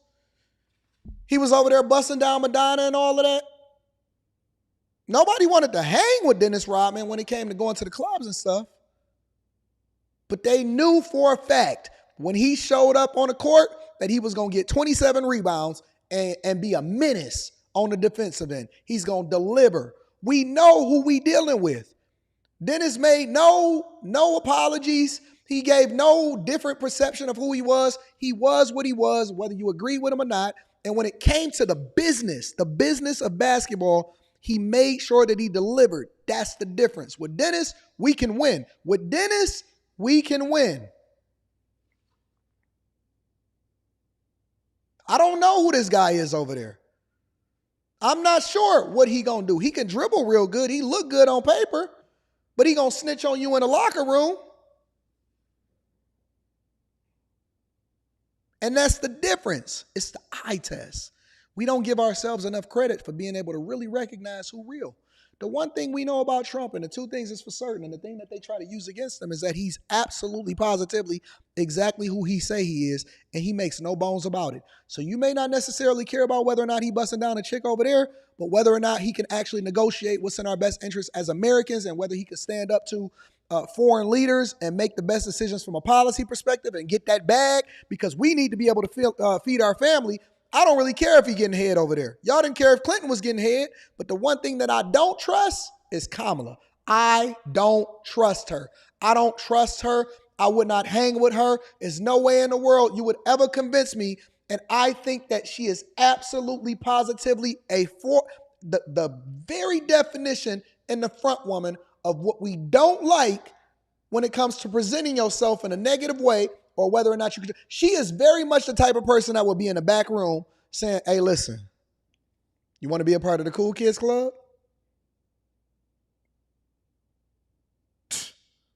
I've heard stories about some people saying that they met certain people and whatever. I think Dave Chappelle was telling a story about how he walked into a room and it was Kamala Harris and this person and this person. And then that came back to me when I seen her and she said, I'm running for president. She keep laughing like this. Any woman that show her teeth that much,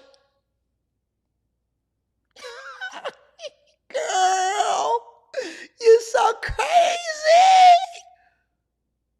Rita be like, not that one. The eye test, not that one.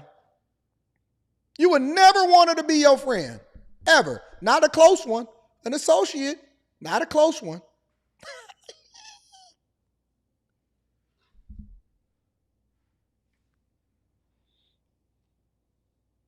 Fake is fakest person ever. Don't ever got no stance or no position on nothing. Have y'all noticed that? She don't have no stance. She takes no, whenever you get a person that has no stance and no position whatsoever, watch them. Watch them. Y'all keep, women intuition. How come women intuition don't work when it comes to being able to identify whether or not this woman is fake or not? Women intuition is, you know whether or not your man is cheating. You could tell if that girl don't really like you and she was probably talking behind your back when you left the nail shop or the hair shop in order to get your wigs and stuff. You know every single thing about every person that is around you. You can identify a dude that want to bust you down, and you know, just in your spirit, you might still go with him because you may be in your whole phase, but in reality, you know whether or not that dude got your best interest at heart. That's why you keep leaving that other guy in the friend zone, because you know he gonna still be there. But this guy right here, I gotta give him the pussy immediately, because if I don't give it to him, I might lose him. But that guy over there, he willing to wait in the friend zone.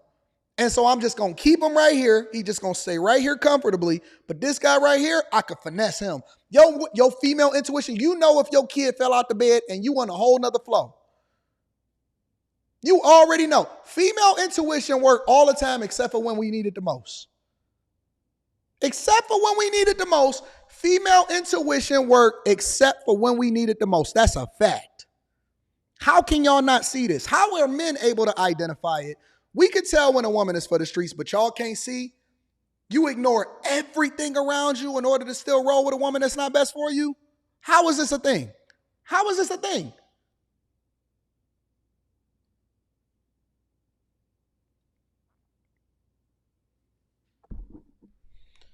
We a different type of news show over here. We a different type of morning show over here. I'm going to tell you the truth. I'm not really sure they ready for me on national TV. Even when I be giving my thoughts, I be censoring myself like, oh man, I can't even say that. I self-censor like I'm a rapper. I'm not really sure that they ready for this type of conversation. I'm a different type of monster over here. For any of these networks that's contacting me saying, Anton, do you want to come on? Is this something that we could do for you? I want you to understand that I'm a different type of monster. I don't say what you want me to say. I'm going to tell you exactly what they talking about on the streets, and then I'm going to bring it into corporate, and I'm going to bring it back to you to help you to understand how it come back to the money. I'm not going to tell you I can't be controlled. You can't tell me what to say on the script. You can't tell me that I got to vote for somebody just because they black, because I don't give a fuck. I don't care. I'm already rich. What you going to do to me? I'm already rich. Sorry. You can't buy me. You can pay me. You can't buy me. It's a difference. You can pay me to do what I'm already doing, but you can't buy me. Sorry. Let me read some of these super chats. Let me read some of the super chats because they don't want to have this conversation. We're going to have a show today. We might go 3. Instead of 2, we might go 3 today. We might hit them with the 3 ball today. All right? Make sure y'all tap into the Patreon. Link is in the description as well as pinned to the top of the chat. When you see me switch up watches every day, I might go with the Rose Gold Presidential. I might go with the All Gold Presidential. I might go with the Sub. I might go with this joint. I might switch over to the Omega. I don't know what I'm going to wear on a daily basis. It depends on how I feel. You know what I'm saying? Let me read some of this. If y'all not a part of the Bag Chasers, and if these likes don't get up higher, because we got over 4,000 people watching on YouTube alone, if these likes is not as high as possible, I don't know what you're doing. If you just now discovering me, understand that you are watching one of the greatest people of all time deliver the news to you and deliver content to you like you've never heard it before. Like you never heard it before. This is different. The Bag Chasers, the people that's in the back, they already familiar with me. They know what we do. This ain't new to them. You knew. You knew. Oh, man. Man, oh, man, oh, man. Let me read some of these super chats. And then we're going to get to the next part of the show because I got some thoughts. A-Man01 says, good morning, AD. Can you make it up? You can't make it up even if you turn off your location. They still know who you are. It's craziness out here. Shout out to A-Man01. I appreciate you. Jeffrey Woodland is in the building. Says, Trump don't deserve good treatment. I don't know what that means, but he gave us $2.29. I appreciate you. Jay Rillo says, God bless 47. 45, 47. I call him 45, 47. God bless America. No place else. Will Livingston. Shout out to Will Livingston says, I got the super sticker. Thank you, Will Livingston. I appreciate you for supporting the platform. Mr. Joe says, this interview reinforces the angry black woman stereotype. I'm going to talk about that. I'm going to address that. AJ in the building. Shout out to AJ. Just came through and gave that 2 ball into the complexion plate. I appreciate you. Jay Rillo says, Anton, please show the chat Rachel Scott's husband. We'll get there. We'll get there. We got a whole show. Shout out to AJ. I appreciate you. AJ also says, Donald J. Trump, how to deal with hyenas, fired Omarosa. And she loved him for it too. Akeem Long says, where are the black male panelists for the National Association for Black Male Journalists? Shout out to my dog, Spees the Beast. Says, great job, my brother. I appreciate you, Spees. Lil Country says, what people don't understand is Trump's stock went up with conservative blacks after watching this, especially putting them in a place. Yeah, we on the same page, big dog. LaGarrett says, Anton, you killing it this morning. I do this every morning. I don't switch up. Black Wolf Incorporated says she could not respond to any of his zingers, and he sent her a bunch. He did what a lot of black men dreamed of doing. Trump has black male vote locked in now, regardless of the House ninjas. Agreed. El Riviera says, Anton, may I ask you why you consider this disrespectful? Consider this as disrespectful? Oh, it's absolutely disrespectful. It's 100% disrespectful. Is it disrespectful because it is a woman pressing a man? No, it's disrespectful because of the line of questioning, and you tried to put him on the defensive instead of actually asking him a reasonable question in the right way. If you don't know how to be a journalist to really get the best out of a person, when I interview people, for example, right? Because a lot of people get mad at me and they say, Anton, you wasn't going hard on her or you wasn't holding them accountable. When I interview people, my goal is to get all of the information so that the audience can make an informed decision. It's not about me. It's not about me. I'm not there to offend them. I'm there to get the information and let the chips lie where they may. If that is indeed the case, do you believe that men should press other men while women should press other? No. I think that you need to read the room. And thank you for the super chat. I think you need to read the room and assess the situation and get the most information. If your goal was to get information so that people can make an informed decision on who they should vote for, then she failed. She failed miserably because she had talking points instead of having good questions. Talking points and good questions. It's a difference. Because you can ask a question, but it can be rhetorical because you're not really looking for an answer. You're looking to put somebody on a hot seat.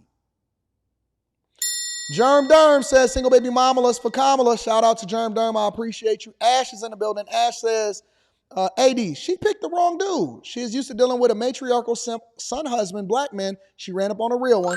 I agree with you, big dog. Jay DeNoir in the building says, Trump says the quiet part out loud. The reason the audience laughed, Kamala is black when it benefited her. CNN did a special on her Indian heritage only. Max Julian goes in to say, Anton is good. You learning from Tommy Sotomayor. You and Tommy should collab on the show since you both are on Fox now. I don't know anything about Tommy like that. Will Livingston says, I feel sorry for black angry woman fiance. She wants to wear the pants in the family. I don't know what her personal situation is. Unknown Origin 18 says they were 35 minutes late because they had to get their debate strategy together and still failed. Let me go and read a few more. I'm going to go with 4 more, and then I'm going to read the rest after this next segment. Let's see. Black Wolf Incorporated says J.D. Vance hit a nerve with that single cat lady line because Democrats are over-reliant on women being single independent, so they don't want families. Shout out to the strong families. J-Dub says, I agree. You has a once-in-a-lifetime opportunity to interview a president and ask about policies that matter, and you blew it. Blew it. Arita in the building. Arita says, Robert Hur invests against Biden and class documents. Hur said Biden dementia, no trial. Ghostwriter was given all of the class docs for memoirs. Shout out to Arita. I appreciate you. And then Jay DeNoir says they thought liberal sisters would make Trump break. He ain't built that way. Anyone disrespectful will get the smoke, including black women. Prince Elian says women have been demanding the gov, get out of their wombs for decades. Trump and the Supreme Court gave them what they wanted, and they're still whining. Let's talk about that for a minute. I'm going to read the super chat shortly, and I'm also going to read the cash apps, but I want to talk about that shortly. Let's talk about that. Can we say the quiet part out loud, or do you want me? Hold on. Let me ask y'all a question. Do y'all want me to be absolutely, positively authentic with what my thoughts are, or do you want me to tell you what you want to hear? Just curious. Do you want me to be absolutely, positively authentic with my thoughts, or do you want me to tell you what you want to hear? Because I could do either or. I could be PC. I could do the thing that makes everybody comfortable, or we can get real Shabba ranks in this. We can make it ugly. Shout out to Bubba Sparks. Shout out to Bubba Sparks.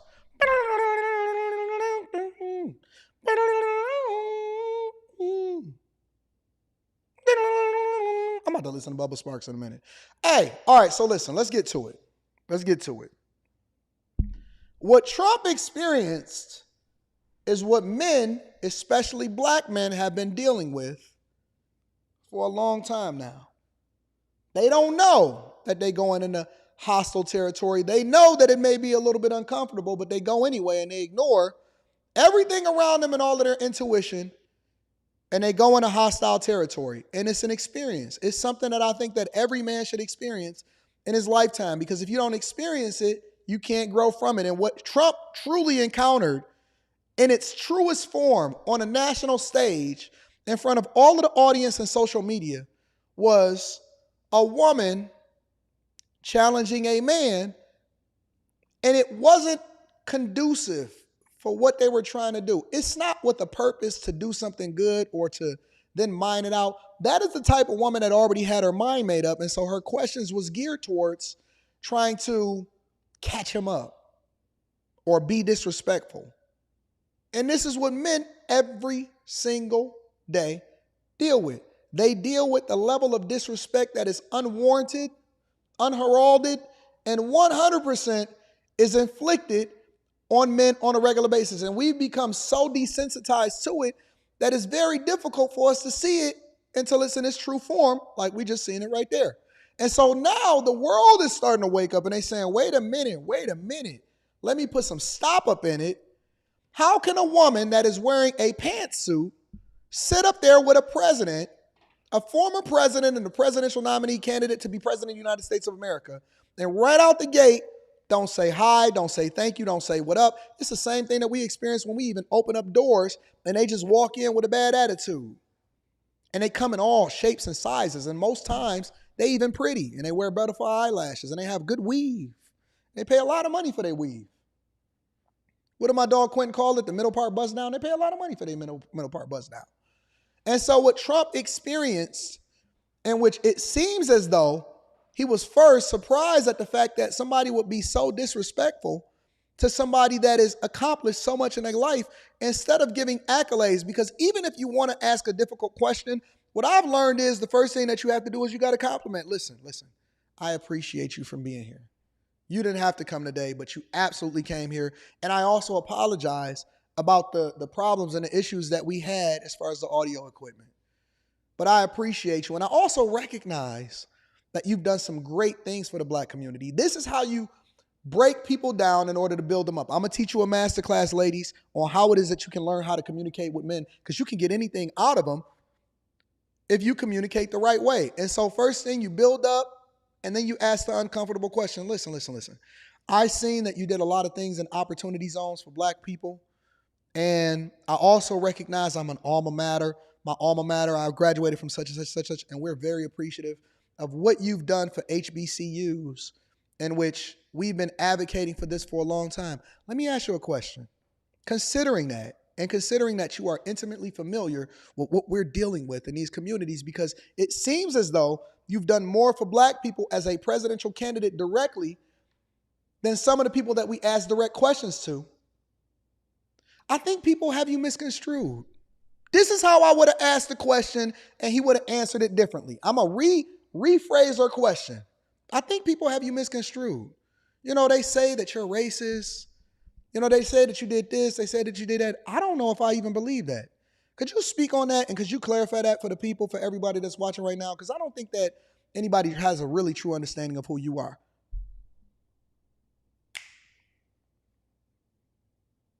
Boom. Listen, please don't tell me that I have to give a masterclass on how to communicate effectively, because communication is an art that I think that our women have lost.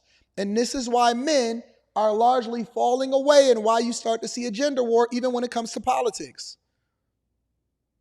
They're falling away, and they're walking away from the whole situation. If you no longer want to be considered an angry black woman, and you're tired of the stereotype, which is not even a stereotype, it's truth, then you have to change how you're perceived. I don't worry about going out into the world and people perceiving me as a pookie. I'm not concerned with people sitting out there and looking at me and locking their doors as soon as I start walking down the street. You know why? Because my presentation warrants a different response. When I walk into a bank, they say, hello, Mr. Daniels. When I walk into the casino, they say, oh my God, that's Mr. Daniels. They call me Mr. D. And I am more than my D. That's not the D that I'm talking about. I'm talking about my last name. They treat me with respect because I give it first. I'm willing to give it. I don't feel like I automatically deserve it. You have to extend grace before you can feel as though it's supposed to come back to you. And you get the energy that you put out. So for all of these people that I see online saying crazy stuff like, oh, he wasn't presidential, he returned the energy that he got. He dealt with it accordingly. That's what I need to see from our leaders. I need to see a level of masculinity that I haven't seen in the last 15 years from these simps. I thought that all hope was lost. You know why he resonates so much with black men? Because we can relate. Even though we are a different color than him, we can relate to going into hostile territory. A lot of these men, let me tell you something about our guys, and then we're going to go over to the next part of the show. I think we got to mine out what's going over in Chicago as far as what Brandon Johnson, because Brandon Johnson has thoughts about Trump. Let me tell you something. A lot of y'all are in hostile territory, and you looking for somebody to truly understand you in order to subject themselves to the same type of environment so they can truly understand what you're going through. Some of y'all are in such hostile territory, it's very much the very people that you land next to every day. Some guys don't even want to go home at night. Is grandma listening? Because I know that grandma is probably telling you something different. Grandma taught you to be a strong woman. She didn't tell you that your true strength was in your femininity. That's how you get everything out of them. You can't beat me. What you gonna do, beat me up?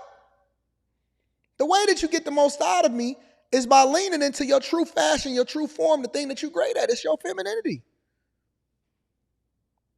So many of these guys that I talk to on a regular basis, they go, they provide, they kill themselves for you every day, and then they walk into hostile territory because they know that you're going to be,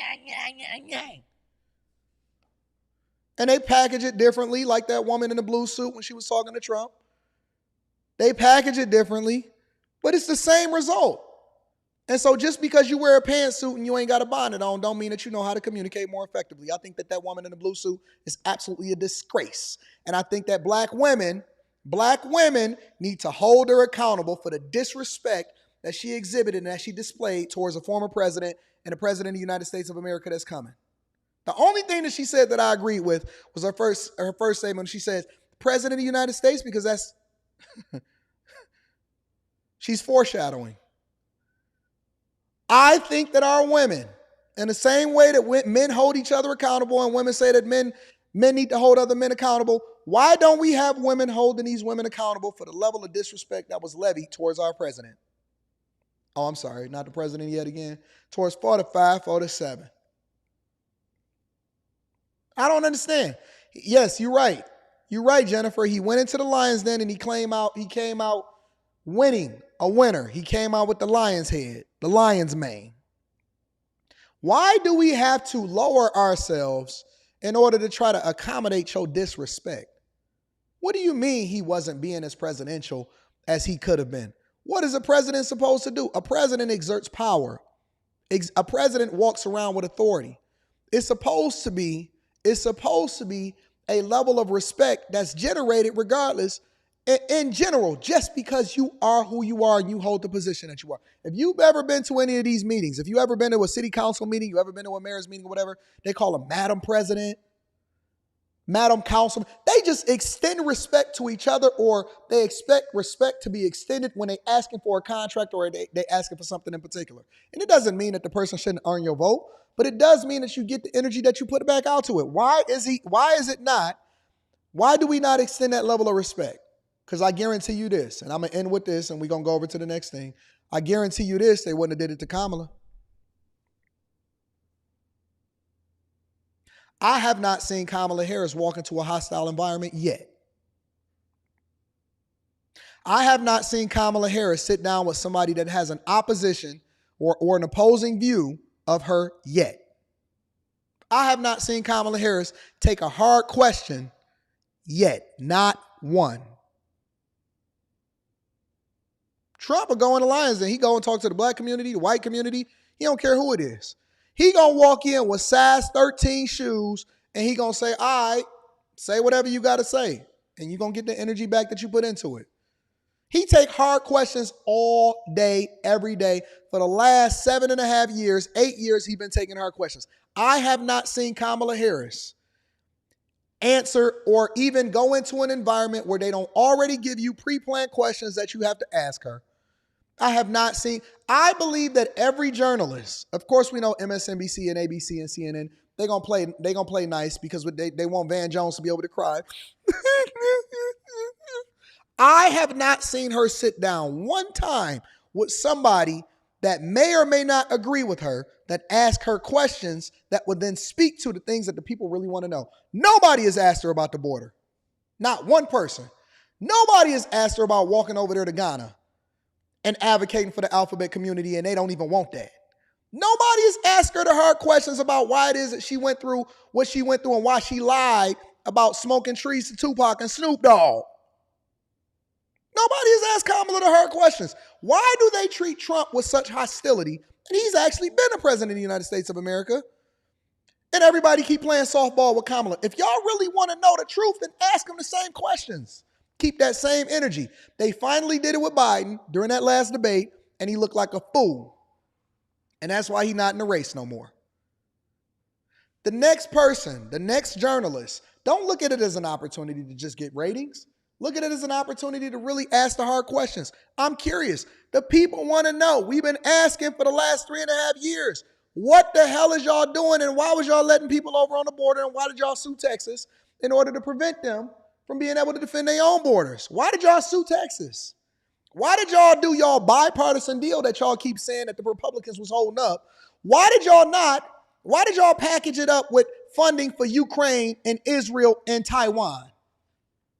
Why was this a package deal? Why wasn't y'all dealing with individual issues and then y'all tried to do it on the behalf? Why y'all keep making taxpayers pay for people that make bad decisions as far as the degrees that they pick? If y'all gonna do that, why y'all not putting the same level of care into putting that bill and crafting that bill? Okay, well, listen, we gonna do student loan forgiveness because we liberals and we want to continue to win the vote. But at the same time, going forward, you can't get a basket weaving degree or African-American studies degree and then get $100,000 in debt and think that you're gonna get your loans forgiven. That's not how it works. That's not how it works. How come it's not stipulations, requirements? Why y'all just keep giving away my money that I pay to the federal government to people that's undeserving of it, and then they think that you did it for them when it's really us, the taxpayers? How come ain't nobody asking her the hard-hitting questions? Ain't nobody asking the questions that need to be asked. Everybody is playing games, and they give you people that pop they twerk on screen, Meg Thee Stallion and all of these people, and Cuervo. Kamala. When y'all gonna ask a question, ask something that's of substance.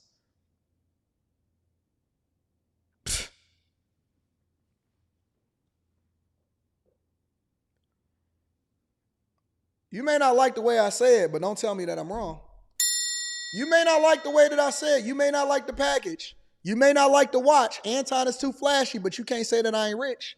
Call me anything but broken wrong. Call me anything but broken wrong, but I'm trying to understand what the hell is happening in this country to where we so scared and we feel so fervent to ask the questions to the people that we don't like, but we playing softball in order to really understand whether or not these people qualify for you. You gave her your vote and she ain't even gave you nothing. You should feel used. You a woman. You hypergamous. What if a man came in and got some sex from you, but then he didn't leave no money on the table?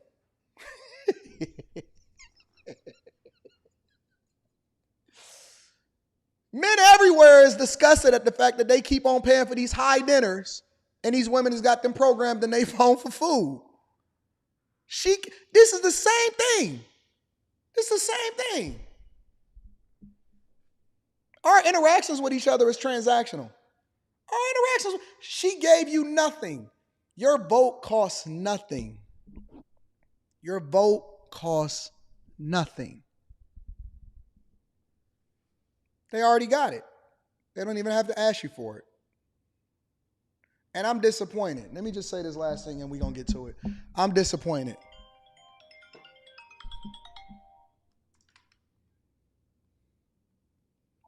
Hey. Hi, Anton. How are you? It's Courtney Leopold. Hey, how you doing? Good. Thanks again for joining us today. We really appreciate it. Absolutely. So we have you joining Stacey Washington. She's a host on a SiriusXM radio, and it would be you.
All right. Talk to you soon. Bye-bye. All right, I'll see you this afternoon.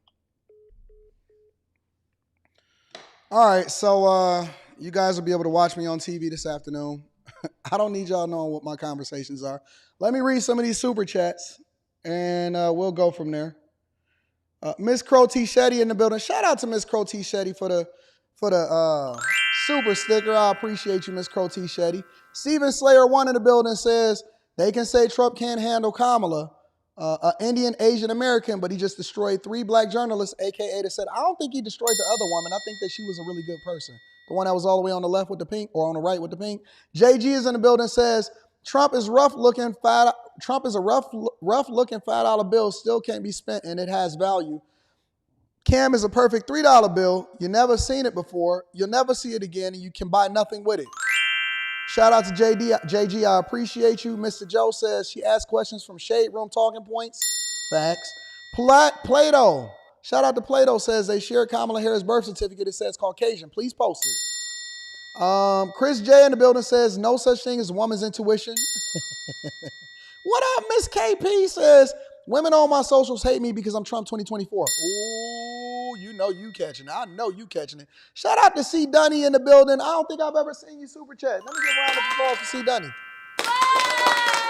Love the show. Trump being himself not only won the crowd over, but he might have finessed some more votes out of this. Harris is gambling on angry women vote. Angry women to force everyone to vote. Lady in the blue is divorced. Y'all got it. Don't tell me that. Don't tell me that. JP said, did you check out Blacks Against Harris Zoom call? No, I didn't see that. Send it to me. DJB says, what up, though? What up to my people out here in Detroit? Says, Kamala is the modern day Aaron Burr. We don't know what she stands for. Chris Williams is in the building, says, the problem those journalists had was not realizing that Trump was going to match the same energy you came up there with. Because we more than our D. We more than the D. Say Max is in the building, says, the way Trump handled that journalist is that how we should handle unruly people in life? You got to pick and choose. It depends on if you're in a position of power or not. Eric Daniels says, congrats on your Fox News interview. You did great. By the way, Fannie Willis has a customized orange jumpsuit waiting on Trump once he loses this election. Not. Adonis is in the building, says, Agenda 2025 is the kryptonite for feminism. Agenda 47, I think you mean. Anthony Wright Network. Shout out to Anthony Wright Network in the building. Says, Trump just experienced what black men deal with. Facts. Say Max goes on to say, I think you do need to give a class / Patreon exclusive. Make sure y'all tap into the Patreon. Link is in the description. On communication. I'll be honest, I struggle with that myself. You got to pick and choose your spots, big dog. Steven Stewart says, I wonder how many people know that Trump supported the Black Panthers and Jesse Jackson financially. Now, you know that they don't want to have that kind of conversation because then it would debunk everything that they talked about with regard to racism. They want nice Jimmy Carter, but we sent Trump. Facts. A.R. Smitty is in the building. Shout out to A.R. Smitty, says, give her the Cheeto treatment. Levite Apparel says, morning, Anton. Sorry, Mr. D. No Diddy. You have an amazing group of audience. Someone came by while I had my live to say hi. Like you say, don't stop the side hustle to get that bag. Get that bag. Shout out to Philip Sadiq. I appreciate you, says Piers Morgan is next. Adonis 1909 says Kamala went to Uganda to fight for the LGBTQ rights. They kicked her out and passed stricter laws condemning that lifestyle. This is what she fights for. Just like Obama. Dark Side is in the building, says, in that interview, Trump experienced the rank disrespect, I think he meant to say frank disrespect, and betrayal of black women, of a black woman that black men are experiencing for 4 decades on full display. Men saw it. We're observing. Change is coming. Change is going to come. Shout out to my people across the pond. Kim Owens is in the building. Shout out to Kim Owens. Unsubscriber says, imagine Kamala trying to confront the world's most powerful men like Putin, Xi Jinping, Kim Jong-un, Ayatollah Ali, Khamenei, and so on. Isaiah Elliott says, we enjoy the comfort of opinion without the discomfort of thought. They're scared of reality and truth, MAGA 24. And Sportsaholic is in the building, says the environment was hostile, but Trump still showed up and won today. You're seriously grilling. You got all 6 burners on, all 6. We work in industrial. Thank y'all for the super chats. I appreciate y'all. Y'all ready to continue on with the show? All right, so in addition to that, Brandon Johnson had a reaction to it, and so we want to go ahead and get that because he was in Chicago. I think he was in Chicago. Was that where the National Association of Black Journalists event was? I think it was in Chicago. And so Brandon Johnson had a reaction to it, and so we want to experience what that was like, the same way that we just experienced it from a black woman's perspective. Make sure y'all hit a like for the algorithm, subscribe to the channel, and turn on your notifications. Chicago, you know I'm coming, bringing y'all to the front of the congregation probably next week, right? Because there's been some egregious things that I've been seeing in the news. But he ran into blackness, and he felt it. He felt the heat, the unconditional love, the masterpiece of the black woman. All right, hold on, y'all. I didn't know the simp was going to be this hard. I didn't know the grifting into simpdom was going to be this great. I didn't know.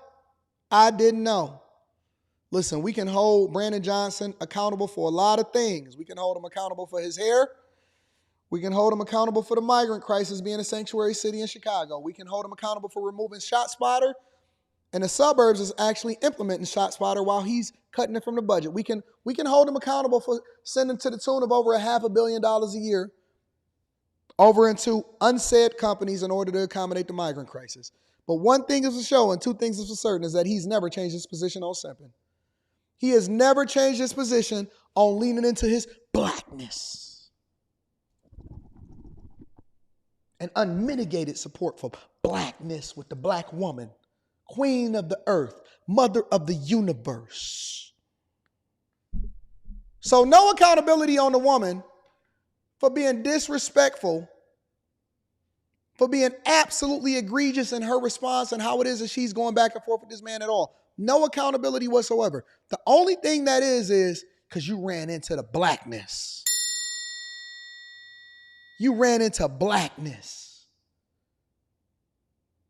And the lion's roar of a black woman. Hear me roar. Christ. Let me run this from the top. I didn't know the simping was going to be this hard, y'all. I'm sorry. But he ran into blackness, and he felt it. He felt the heat, the unconditional love, the masterpiece of the black woman. That only... Is this guy Umar Johnson Jr.? Is he Umar Johnson Jr.? Just curious. Is this y'all seeing Umar Johnson? Amazing God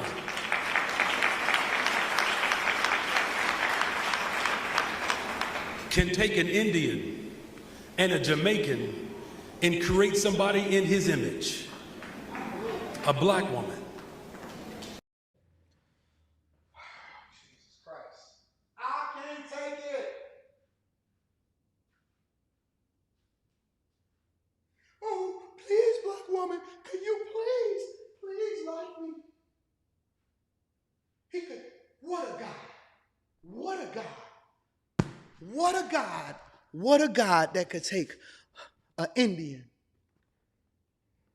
and a Jamaican and he can create this he create this masterpiece of a black queen. What a God. In his image. I didn't know that that's what the word of God said. I was not familiar with the fact that God said that he created woman in his image. I was not aware of that part. Maybe I missed that in Bible study. And I'm open to the possibility that I'm wrong. What does this have to do with politics, whether or not somebody should be president of the United States of America or anything like that? This has nothing to do with anything whatsoever. This man is simping on the highest level. The highest level. He has eclipsed Umar Johnson. Peace and Pan-Africanism. Peace and Pan-Africanism. Y'all lucky my voice is missing. I can't take it. I can't take it. I'm amazed right now. Can take an Indian and a Jamaican and create somebody in his image. Did he create her in his image when she was sleeping her way to the top? Was she in his image when she was dating Montel Williams? Oh my God. I'm sure her Caucasian husband was proud of Kamala Harris when she was doing what she was doing. A black woman. Hey, let me ask y'all a question. I'm just curious as I sit on the back of my chair. I'm very, very curious. How come, and this is just a thought, this is not anything that we've set as a standard in our society, this is just a thought. How come black overtakes everything else? The word black, it's like a summary. You're not identified because, like, for example, you can be an African, but you can be a white African. Elon Musk is African. I bet y'all didn't know that, did y'all? Some of y'all didn't even know that Elon Musk is African. And how come if a person is majority Indian and minority Jamaican, then how come they not designated as Indian? I'm just curious because I know that we like to put these terms on each other, and so I want to define the terms before we continue to have this conversation. How come the majority of what you are is not the thing that we then designate you as? We just automatically want everybody at the Cool Kids Club, huh? Honest to God, I'm curious. If you're majority Indian, as you indicate, and you're looked at as white on your birth certificate, and your father got a percentage of Jamaican in him, then that means that you just automatically black? Keep in mind that this is not only an individual who lies, but he does it repeatedly. Oh, God. In fact, Donald Trump wants us to believe that our battle is between low-wage workers and individuals with no wages. He wants us to believe that somehow our hopes and aspirations cannot be fulfilled. In fact, he is so bad at what he does, he was sued by the Justice Department because he was refusing to house black people.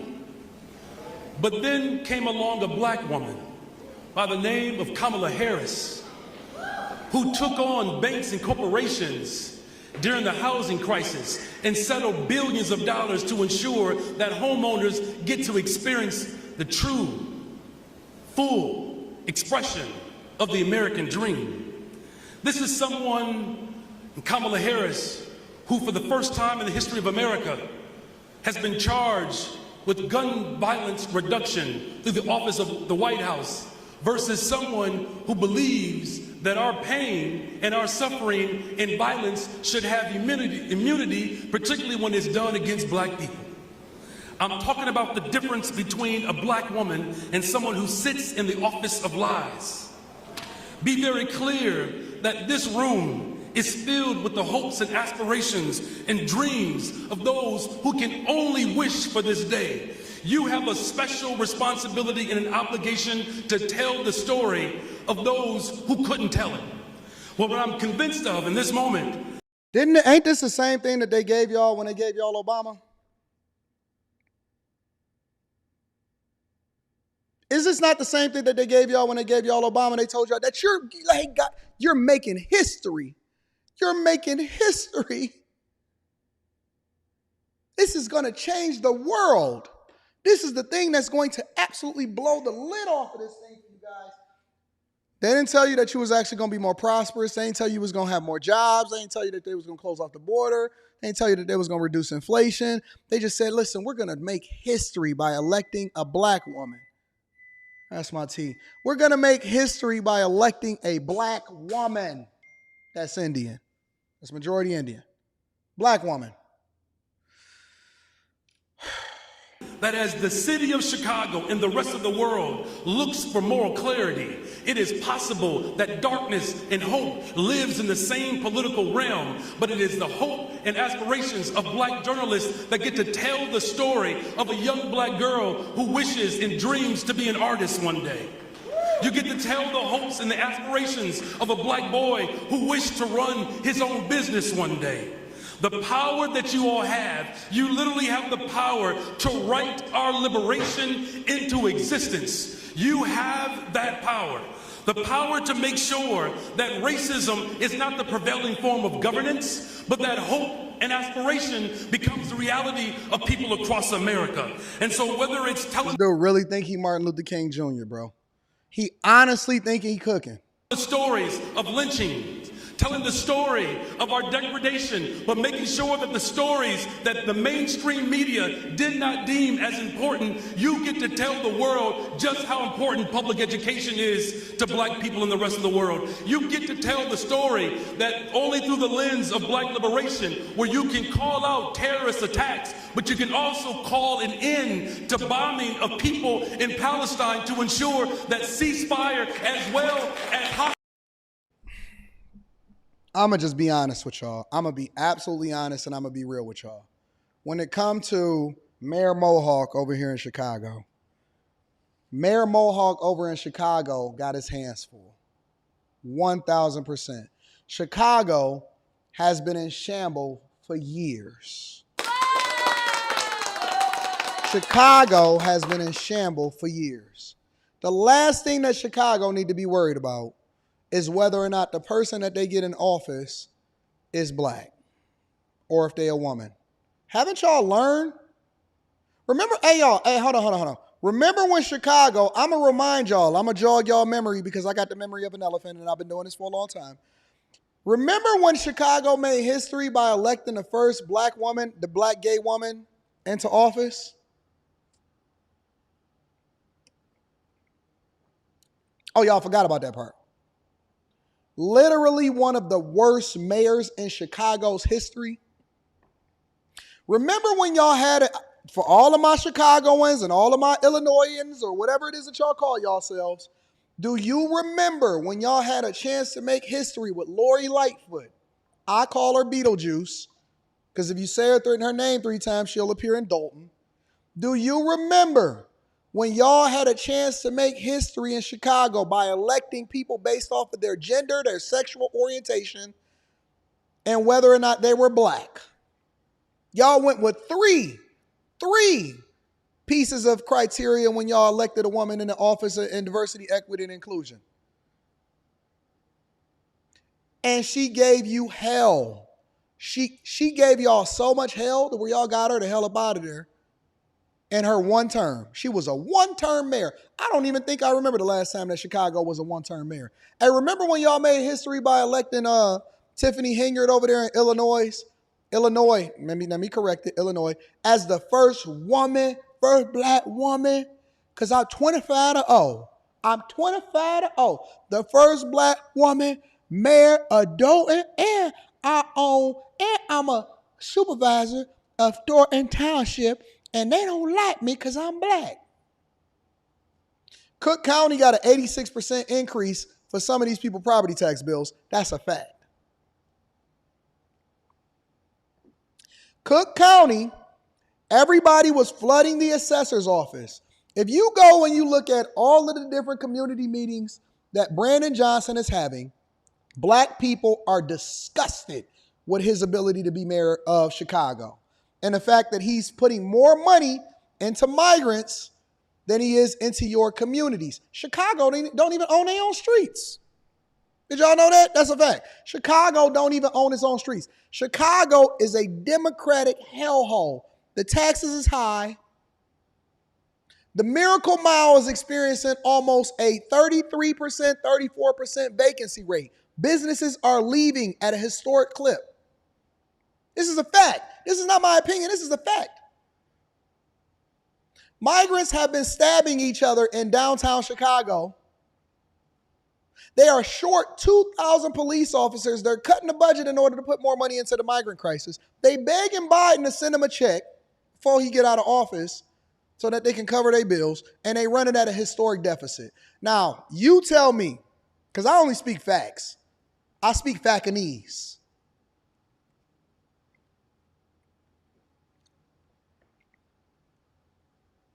Oh, you didn't know I was bilingual? I speak Facanese. I don't speak theory. I don't speak hyperbole. I don't just give my opinion. I speak Facanese. In the Facanese community, we know that you know that we know that you know that y'all been tearing up the community for a long time in the name of identity politics. Of identity politics. Is anybody else in here a part of the Facanese community? Is anybody in here also on the Facanese community board? Are you a board member? Are you a user of the Facanese community? Let me read some of these super chats, man. The simping is out of hand. The simping is out of hand. Before we read the super chats, let me do a little bit of housekeeping. First and foremost, we want to give a shout out to our sponsor, Tiege Hanley. 40% off your first order plus 20% off of life. That link is in the description. Ladies, get it for the fellas. Fellas, don't wait for the ladies to get it for you. Also, on top of that, make sure you tap into the Patreon. Link is in the description as well as pinned to the top of the chat. We just had a meet up in Houston. We doing a stock club on Sunday, and so that's going to be awesome. And I got some exclusive videos for y'all. We got master classes. We run up the bag.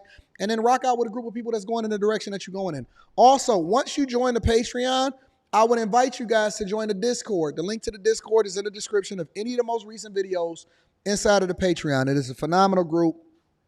We pour into our community. We love each other. And you do not have to be black to join. If you're black and you want to join, cool, but you don't have to be black in order to join it. Let me read some of these super chats, and then we're going to continue over with the show. Said you killing the big dog. Thank you, Lance. Lance. Y'all know where Lance came from. That was in the Players Club. Shout out to you, big dog. Appreciate you, Lance. Justin Noah's in the building, says, if the soon-to-be president of the free world can't even get respect from black women, what chance do black men have? This shows Trump will win. We got to vote. We got to be informed voters. Greg Charlie says, I'm voting for Kamala because she had Meg on stage shaking that thing, And I believe baby deletion is more important than economics, and I'm learning to speak Russian because soon we will have to. I was saying that the Russian is coming over here. Adonis 1909 says, it's Jamaican and it's offensive to use Jamaica this way. Oh. Turtle Island Drive says, Elon is more African American than me, but black itself is a misnomer the government used to abuse. JC Incorporated is in the building, says Mayor Brandon Johnson is being blackmailed by the neocons. Stronger Cypher, shout out this, yo. Said you should see how black women on Clubhouse are defending that reporter in the blue. They're saying she was assertive. That's why I don't be on Clubhouse. I don't even be on Clubhouse. Zach in the building says, so we are going to let the fact that she black-facing slide. Stephen Slayer 1 says, her dad isn't a dreadlock Jamaican Anton, but an Irish Indian Jamaican whose ancestors owned over 100 slaves. Ali Stare Fennell says, Trump should meet with Minister Farrakhan and he'll just stick it to some of these sisters and show them I'm committed to the black community. He already know. He done already gave billions of dollars to the black community. Eric Harris says, it would have been a nice speech if he wasn't lying. Spaces says, the microwave said your Hot Pockets are done. See Spaces? Spaces be on the low throwing hate shots, but we going to let him slide with it because he showed up to the Patreon meetup. A-Man01 says, 80, don't forget the Mohawk Mountaintop. Adonis 1909 says, there are some Indians like her father who came to Jamaica and stole land and were even racist to the people of the island. Her father is Asian and Hindu. William Livingston says, first, everything with no results. I believe in the bottom line, period, Pooh. Shout out to my dog, Fi Brown. Fi Brown says, yo, AD, to the point of Kamala never being asked any hard questions. The one person on the side confronted her, and anyway was Amanda Seals, and Kamala said she was going to be too critical and ended the call. That's what Amanda Seals said. I actually did review that video. All right, y'all, make sure y'all hit a like for the algorithm, subscribe to the channel, and turn on your notifications. Let's rock out. What we got next going on the Millionaire Morning Show? Oh, Stephen A. Smith. So Stephen A. Smith has some thoughts. So we're going to spend 10 minutes getting into his thoughts because he was on with Kumo, News Nation. I think it was Kumo. Let's get that up here. Make sure y'all hit a like for the algorithm, subscribe to the channel if you're not sharing this with your family and friends. And if you're not supporting me on other social media platforms as far as subscribing to my Instagram and X, formerly known as Twitter, those links are in the description. Let's see what Stephen A. Smith had to say. Make your witness.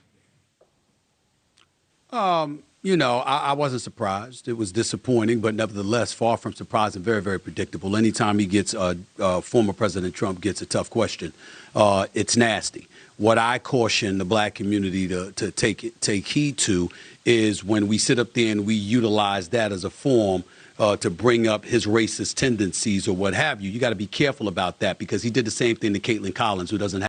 Hold on, wait a minute. Before we get into the simping, didn't Stephen A. Smith literally agree with Patrick Bet-David about Trump? I got to do some digging.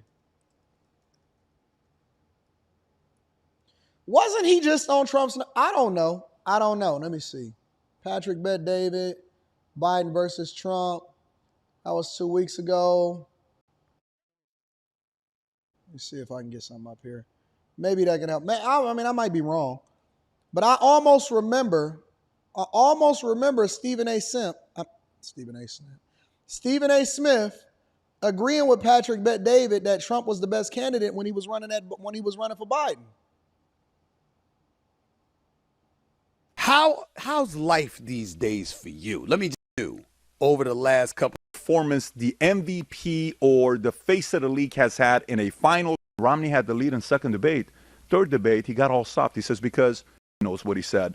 So now the real thing is going to be how quickly the DNC is going to be able to replace. If so, if not, there's many. To be quite honest with you, you sat down with me years ago. This is before you brought me to your studios here in Florida. But we sat down when you came to see me in New York City. You've interviewed the late great Kobe Bryant. You've interviewed sports or what have you. Mindset. Even though I know that you want Trump to win, are you of the mindset that in Biden's case he should step out of the race or he should finish the deal? Do you trust in his way to communicate any message with anybody? Do you trust him? Because this is how it works in the world of business, okay? Let's just say, Stephen A., you're running a $3.5 trillion a year company. Up, Kerry? Let's call this company USA, okay? Let's say I, on behalf of you, I'm going to go negotiate with another guy named G or another guy named Vlad. Let's just call him Vlad. Or let's call another guy named Zelensky, okay? Okay. Or another guy named Raisi or whoever, Khamenei, that's running Iran, the late Raisi. Would you trust Biden on behalf of you to go negotiate with any one of those guys? I don't think you'd say yes to that, I wouldn't. Exactly. So we are the owners of this country. We're the voters, right?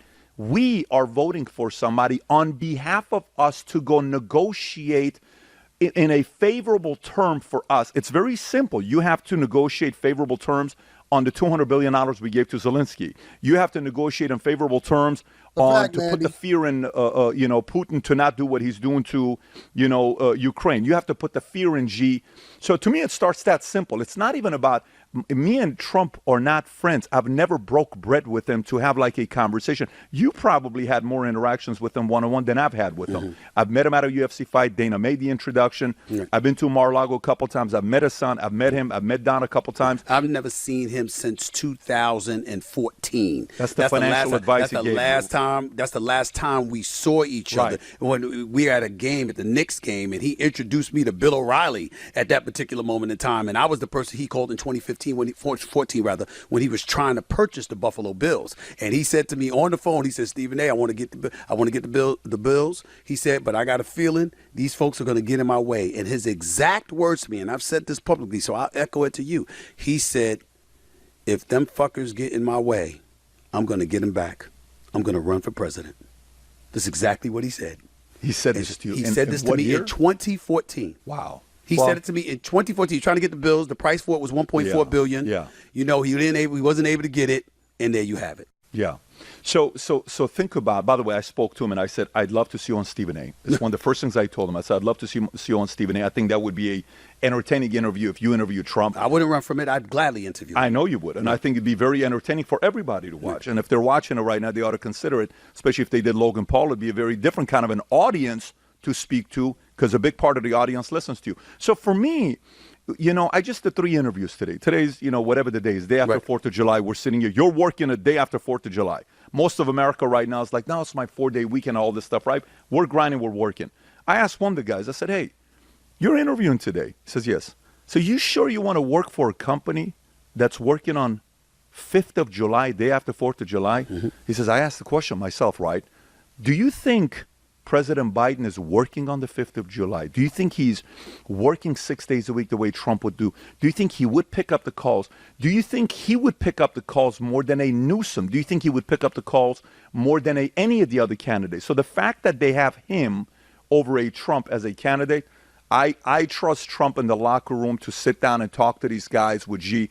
Did you hear the story that when Byron Donalds was on State Steel, the other fellow that was with him that said, hey, what's the best Trump story that you have? He said he goes one time and sits and talks to the Taliban, and he says, hey, I want you to know something. We're about to exit Afghanistan when I get reelected. When we do, I swear to God, if you do anything to any of my soldiers, even a hair, if anything happens to them, I'm going to kill you.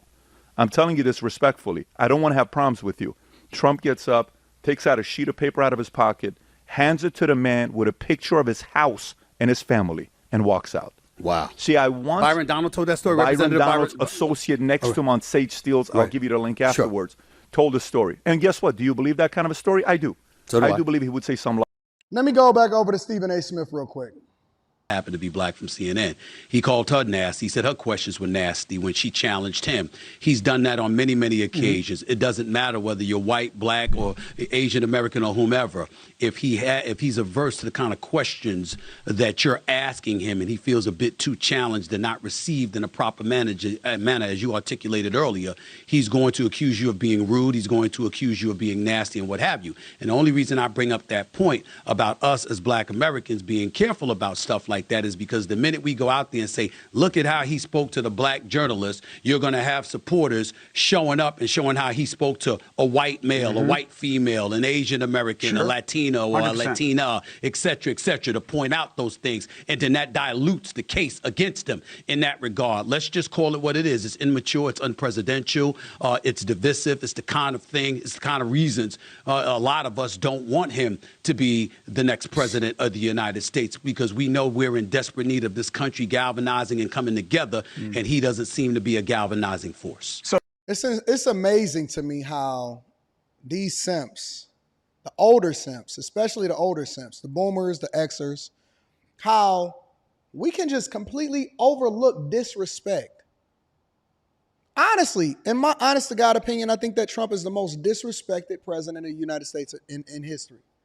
I've never seen anybody more disrespected than Trump. Ever. We used to be a country at a time where no matter who it was as president, even if we were critical of them, we still galvanized behind them because we knew that what was in our best interest was the decisions that they was making regardless of whether or not our candidate won. I've never seen a former dog. Let me tell you something. In my opinion, I believe that the second Bush in my lifetime, throw Clinton in there a little bit, because Clinton is the one that actually sold us out to China and Mexico and sent all of our jobs overseas. And he was the one that, started the movement when it came to the housing crisis and the dot-com bubble bust and all of that other stuff. But neither here nor there. Bush, the second Bush, objectively, for me, and this is not the first time that anybody has heard me say this, is the worst president of all time in my lifetime. In my lifetime personally. Do you know that nobody, and I mean nobody, I see nobody talking negatively about second Bush?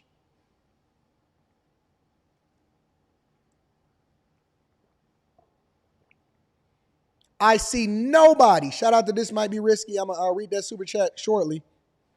And I mean nobody.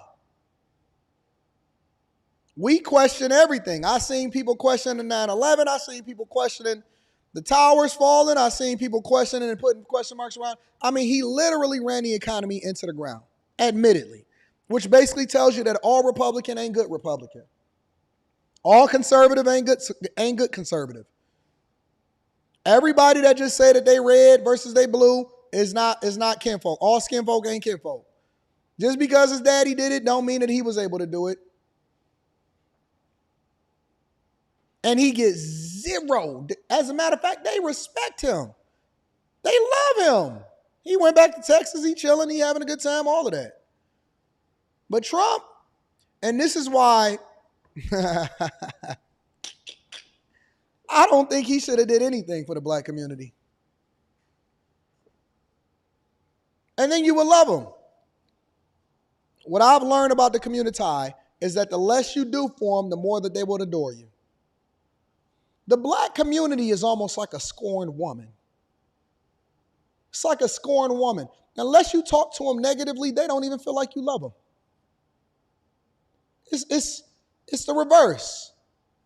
The more you do, the more that they expect, and they're going to call you a simp. If you take them out to dinner, they're going to put you on the phone as food, and then they're going to take pictures for Instagram and for their friends. And then for the people that don't have their best interests at heart, they're going to get that box away for free. That's how I see the community.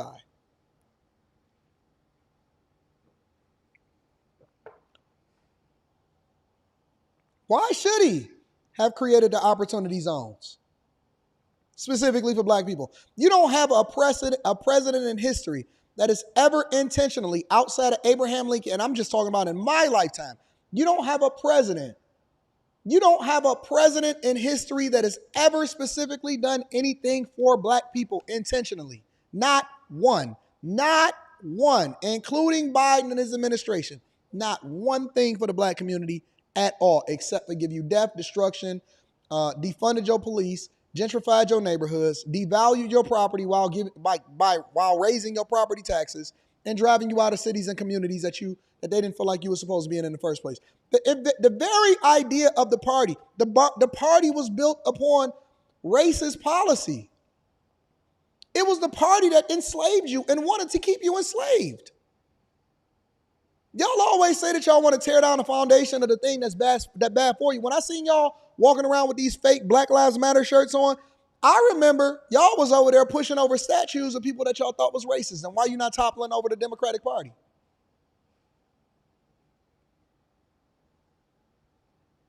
Why you not walking away from the party that enslaved you and fought against your freedom?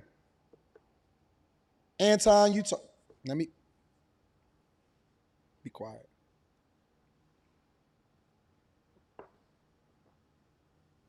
Let me be quiet. So you telling me you went back to the plantation? That's why we call it the Democratic Plantation. That's why we call it the Democratic Plantation.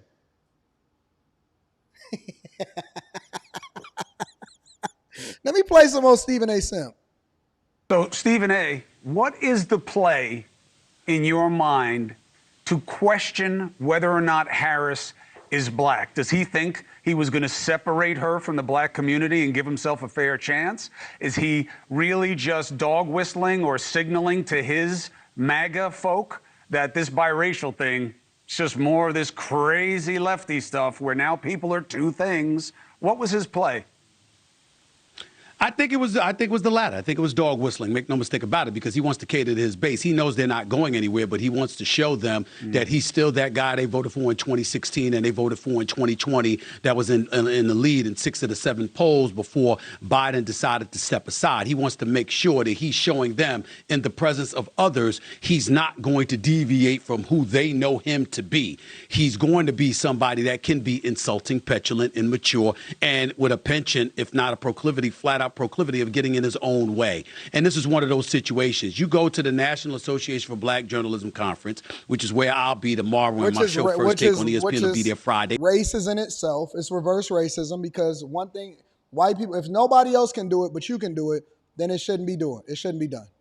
Morning. You go to a place like that, you know what kind of audience you're expecting to. Let me say this for the people in the chat. I want to say this for the people in the chat. Do not censor people that have a difference of opinion than us. All right? I have my opinion. You have your opinion. We disagree on different issues.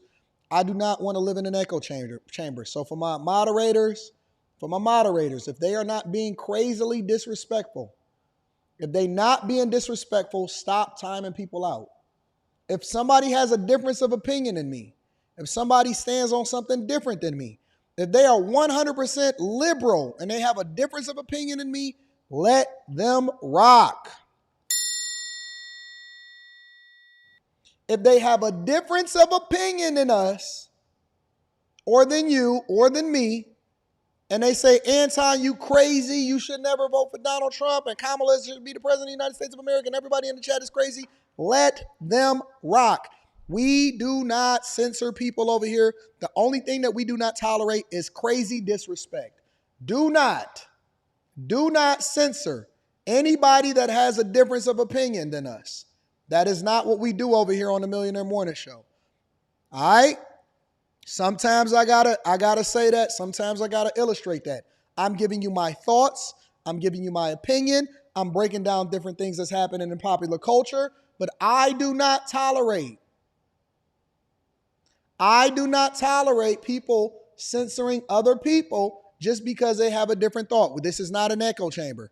And I'm not just talking about with regard to politics. Politics, money, everything. People can have a difference of opinion, and that's why the chat is open, so that you guys can express your thoughts. Let them rock. Let them say what they want to say when they want to say it. Sometimes they may even be right. Sometimes they may give a thought that is different from us. That is right. Let people cook. Run into. It was no surprise to him, but it was an opportunity because they couldn't work out a time for Vice President Kamala Harris to show up. So he had it to himself. And I thought he was being a bit slick by showing up today at 12 noon Central Time anyway, because as a black journalist, as somebody that has gone to the NABJ on many, many occasions, let me assure you, most people ain't showing up by 12 noon on a Wednesday. You want a packed house where everybody is there waiting for you. You usually show up on a Thursday or beyond. To show up on a 12 noon on a Wednesday afternoon, it was like he was hoping to slide in and slide out without running into too many folks. And so I thought it was very, very slick on his part. But Rachel Scott, who is a sensational reporter for ABC, does a magnificent job. I thought she set the tone right because she didn't speak about herself. It wasn't personal or anything like that. She said, hey, a lot of people weren't comfortable with you coming here. That was true. A lot of people were not comfortable with him coming in. And then she brought up a litany of things he uttered out of his mouth. And evidently quoting him accurately is something he deems rude and insulting. But again, it should not be a surprise. We should have seen that coming. I don't know anybody who's surprised. I sincerely hope your audience is not. I think that Stephen A. Smith is absolutely wrong. I don't think that he's objective. I think that he's been bought and paid for, and he's a part of. I think that Stephen A. Smith, to an extent, shills for the people that he think is watching this show, and he's trying to pivot and he's trying to capture a different audience that's outside of sports. And he knows anybody that watched that video from the National Black Journal event or whatever it is that you want to call it, know that that woman was disrespectful. And he addressed her as such. And I think that he was absolutely right. And I'm not going to sit here and say that people should put a cap on masculinity. Masculinity is going to be masculine regardless. And we have to start holding people accountable for how you approach. You can't start getting mad at people for how they respond. And he didn't call her out of her name. He just stated facts. And he started to bring up stuff that he otherwise wouldn't have brought up if she wasn't disrespectful and she didn't lead with disrespect in the first place.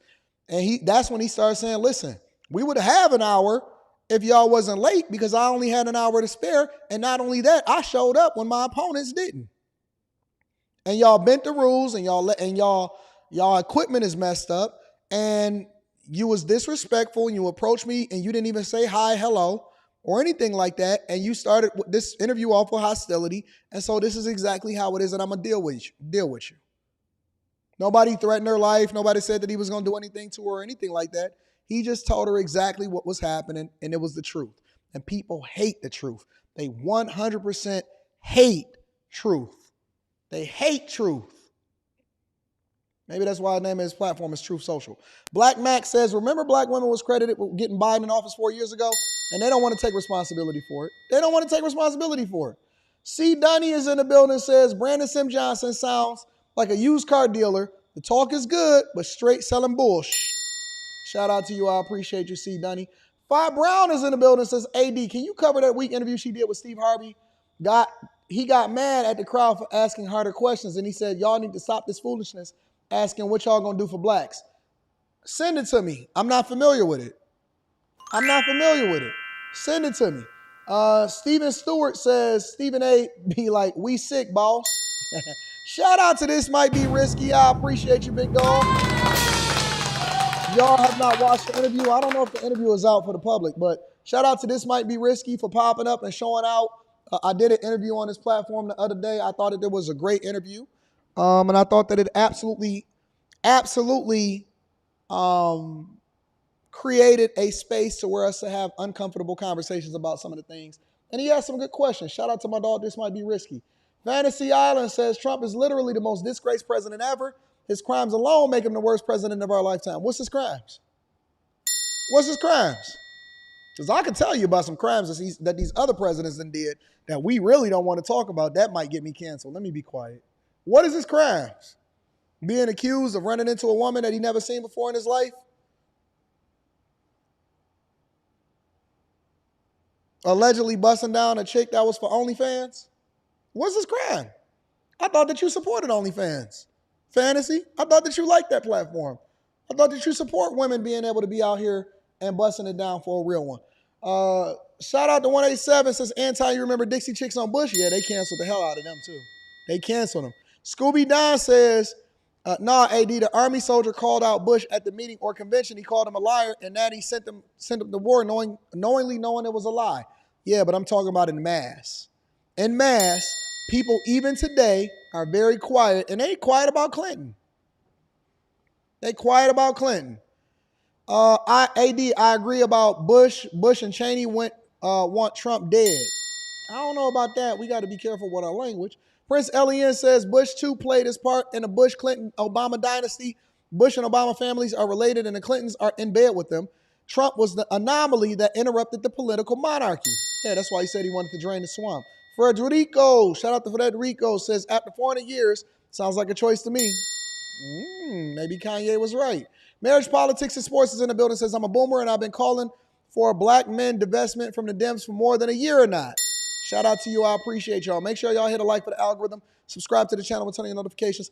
For the last portion of the show, I want to get to the money. You know, I always like to react to things and have a conversation about different things that's going on, especially money related. And so I wanted to have a conversation about that. Federico, I appreciate you. I'm going to be reading that super chat shortly. Let's dig into it, all right? So MSNBC has a segment called Millennial Money or whatever money. Sometimes they don't even be millennials. Or they be Generation X or Generation Z or something like that. And so this man is saying that he makes $112,000 a year as a travel nurse in Pelican Bay. Hit a like for the algorithm, subscribe to the channel, turn on your notifications. If y'all not a part of the Patreon, link is in the description as well as pinned to the top of the chat. Let's get it. Initially working at the county jails and getting introduced to correctional nursing, I wasn't necessarily scared. I was more like aware, knowing that things could go from 0 to 100 very quickly, from 1 to 400 people in the yard. It's something you don't experience on the outside. You don't feel that in the hospital. You don't feel that in a nursing home. My name is Kevin LaVue. I'm 24 years old. I make over $112,000 a year, and I live in Brookings, Oregon. Shout out to that young man making 112 bands a year at 24 years old. You know why? Because he's doing a job that most people would shun or they wouldn't want to do. Most people don't want to be a travel nurse in a prison.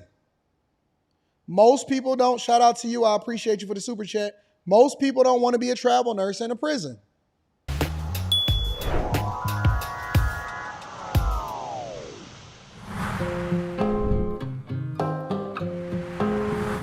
My current job is I'm a clinic nurse at Pelican Bay Prison. We have a lot of different roles.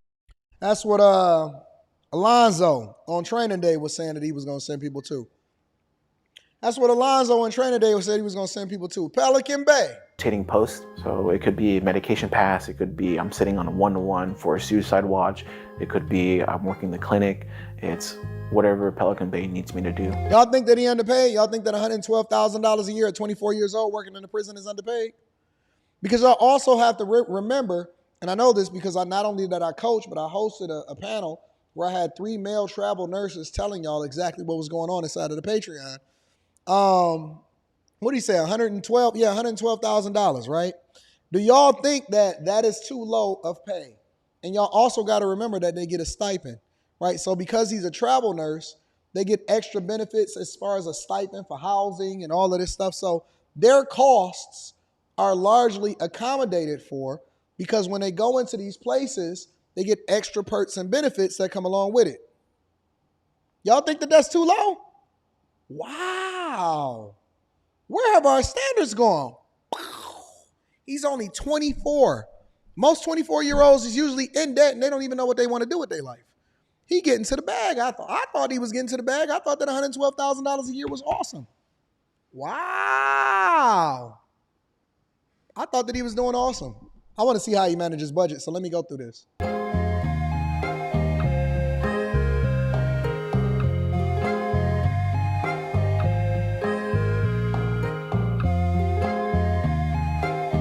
Working in a prison is definitely different from working from other settings. You're stepping into somewhere that has pre-established culture, a rules-based kind of organization. If people come into my hospital and work on the outside, I'm like, you're coming to my workplace, I'm treating you or I'm caring for you, but it's not. Molly says he's risking his health and his life too. A lot of people take jobs that they risk their health and their life for. When I was working in a steel mill every day, that's why they made us wear hard hats and gloves, and we had to have steel toes, and you couldn't go out there. There was a chance you would risk your life and your health every single day. You working around heavy equipment. I know linemen. Linemen are the people that jump up on the poles when y'all lose y'all power.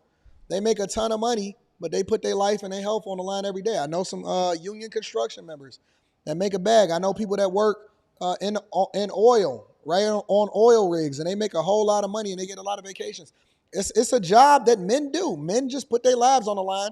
They may get paid commensurate for it, but they put their lives on the line all the time in order to make sure that we get the things done that we need in society. We take a lot of people for granted a lot of times, I think, too. I think that there's a lot of jobs that we don't really appreciate. Like, we just expect for our internet to be on. We expect for our power to be on. We expect for prisoners not to escape. We expect for us to be able to go to the gas station to get gas. We expect for a lot of this. So we expect for us to be able to buy stuff. The only time that people started really appreciating workers was when they couldn't get what they wanted during the pandemic.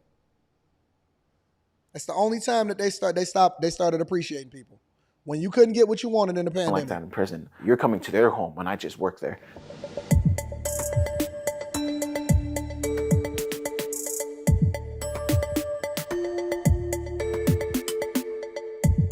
There's an air of caution that you need to step very carefully and be aware of your environment when you come in, you know? Like, I can't leave pens, staplers, and scissors out because I don't want to get shanked in my side. Shout out to Levite. Shout out to Levite Apparel from Mike That Dude. I appreciate you. Shout out for the love, Levite. Since travel nursing, it really gave me an opportunity to earn a higher income than I typically would working non-travel nursing gigs. I'm currently making $42 an hour. You make $42 an hour, you banking. And at 40 hours a week, that comes out to be $1,600 a week, plus my reimbursement and stipend. For my budget, I didn't want to go over $2,000. I try to keep it minimal because I'm only going to be living here in the short term. Things I like to splurge on is groceries. This dude is killing it. He is absolutely killing it. Look at this budget. Look at this budget. Check it. I'm guessing his housing and utilities is probably where he's from back home, which a lot of times I tell travel nurses, it depends on how often you are on the road. If you on the road and you killing it and you working it and you getting to it, I coach travel nurses all the time. Mostly male travel. I don't have no female travel nurses. Where my female travel nurses at? Ain't no female nurses out here in these streets. I coach male travel nurses all the time. And a lot of times I was looking at their lifestyle over a period of years. And they very rarely ever go home. I said, you got a parents' house? Yeah, my mama be wanting me to keep my stuff. And I said, why don't you just keep your stuff at their house? Oh, man, you know, when I get home, I'll be wanting to bust down a chick or whatever like that. Man, I said, man, if you don't get on out that house, paying $2,000 for a place that you don't even be at ever, just the house stuff, get that out of there, man. So a lot of times y'all be having housing and utilities, but you don't even be there. And so I eliminate that cost too, and then I tell them to put it in an investment property, and then I go from there. But look, he got savings and investments. The lion's share of his savings and investments, of his money is going to savings and investments. Housing and utilities, I think that he can cut that if he really wanted to, because I would just be living on the road. Food, $836 a month. Okay, discretionary, $534. He get into the bag. The insurance, $379. Gas, $174. Phone, $162. And subscriptions. I think his budget is great. I don't see nothing wrong with nothing that he got going on. I can't see a flaw in his budget. Shout out to Kevin getting to it. So in the month of June, I spent about $800 between groceries and takeout. I come home and I fill up my fridge with groceries, and it's a sense of accomplishment for me.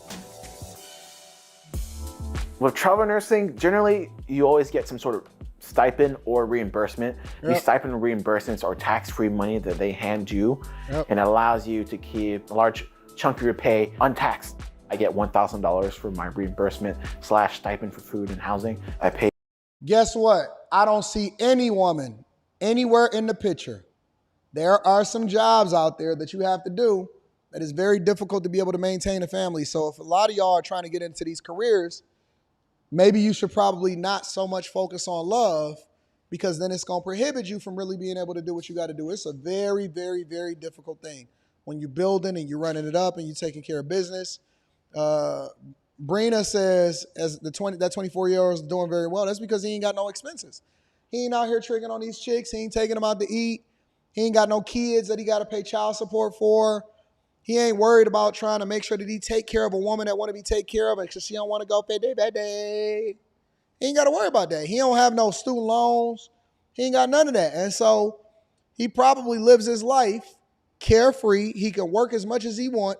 I tell guys that's single all the time, or guys that just got a relationship. I say, bro, you just got out of the relationship? Yeah. I said, y'all got any kids? No. Some of them have kids. Some of them don't have kids. I say, so what you doing? I work. I do my job, my 40 hours, and then I come home and I be chilling. I be playing video games. Man, you ain't got nothing better to do. You ain't got nothing better to do. People was asking me yesterday, some of the people that's closest to me, they was texting me. Shout out to Carrie. Shout out to a lot of other people. But there was some other people that was texting me and they said, dog, you been in the studio since 5 a.m. yesterday. This was yesterday. And then I did the show, the night show, and I was still in the studio. And so I went out and I did a couple things, but in large, I was basically in the studio all day. And so when Rita calls me a lot of time, my wife, for those of y'all that's not familiar, when she calls me a lot of times, she check in, oh, you do this, you do that. Oh, did you get a nap? Make sure you get a nap and all of this stuff. And then she noticed and she said, you still in the studio. Do y'all know I did not leave the studio until about, what time did I get home? 12:30 last night?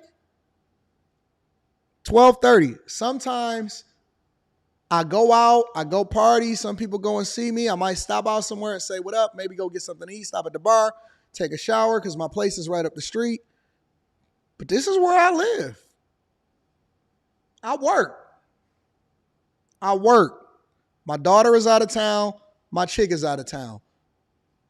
And so for me, I was like, ooh, that means we about to run it up. I could go and work as much as I want. That's why I get excited. I don't get excited over a bunch of other stupid stuff. I get excited because I'm like, man, I could work as much as I want today, and I don't have nobody to stop me. Because when you, listen, we make sacrifices all the time. I could work as much as I want. Wait a minute, you mean I could work for almost 20 hours, take a break here and there, take an hour nap, go get something to eat, stop and play on somebody's show, do an interview here and there. I could work as much as I want. If I had the opportunity to, if I had nothing else going on in my life, all I would do is just work because I love what I do. I love getting to the money and I love working. And so for me, when my chick go out of town, I'm like, it's bag chasing time, baby. A $14.50 a month, and that includes rent, utilities, and all the furnishing that comes with it.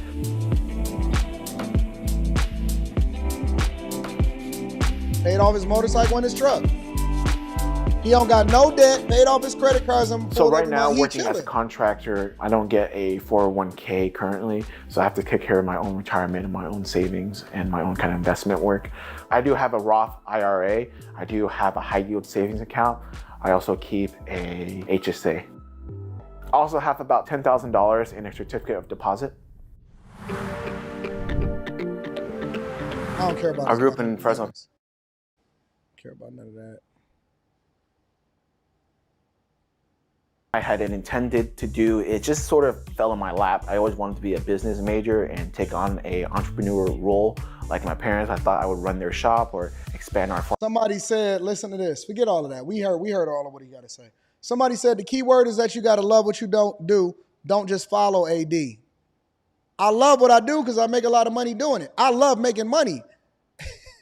Listen, what I do comes second to what I get paid for what I do. I don't know if you missed that. I don't know if you caught that. What I do comes second to what I get paid for what I do. I like getting richer. I like working. I like grinding. I like not having no bills. I like being able to put my money where I want to. I like driving down the freeway and throwing it out in the air if I want to. I love what I do because I know that I'm productive. It don't matter if it's corporate America. It don't matter if it's content. It don't matter what it is. I love what I do because I'm productive and I'm great at it and because I've mastered it. I put in my 10,000 hours. You think it was easy for me to be able to do what I do on a regular basis? Take a lot. When I remember when I first started, it used to take me 2 days to edit a video and I was just editing. You think editing is fun? People look at content creation and act like content creation is easy. Content creation is hard as hell. It's hard as hell. It's a grind. It's a hustle. It's a hustle. It's hard. Yeah, the finished product is great at looking at it when you like, oh yeah, I got a sense of accomplishment. I done what I did. All the part in the middle is difficult. That ain't fun. I just love to hustle. I'm a hustler. I'm a hustler to my core. I'm a money-getting mother effing hustler, and I'm more than my D. You know what I'm saying? Anyways, they'll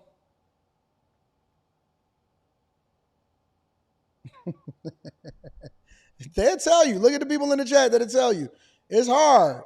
It is not easy. It is difficult. But shout out to him for getting to the bag.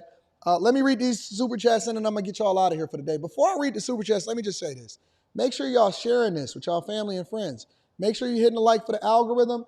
And then also on top of that, I want y'all to follow me on all of my social media platforms so you'll stay updated of what's going on. Sometimes I go live impromptu. Sometimes I make an announcement of what platform I'm about to appear on. Sometimes I got news segments that I'm about to jump on. Other times I'm doing a drop. I got merch coming soon. Got a new line coming soon. Got a new website coming soon.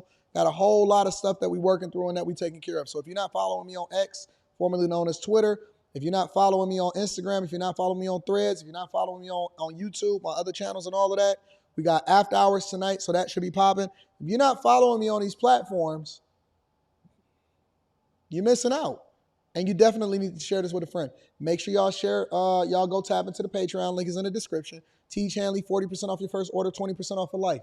Let me go ahead and get this popping. Frederico in the building says, how the F do you have Walmart pack up, leave your city, then turn and be rude and late to the best president your community has had since Lincoln? Y'all can be black. I'ma just be American from now on. I've been said that. I'm with it. I'm with it. Rochelle says, black women gone wild, no respect for authority. Shout out to you, big dog. Double R. Man, Double R, I ain't seen you in a while. Shout out to you, big dog. I appreciate you also. Chadford Moore says, good morning, Anton. You still haven't reposted the video about the nurses. It's up. Let me go to the Patreon real quick. I'm about to show you. I don't have to repost it. It's there.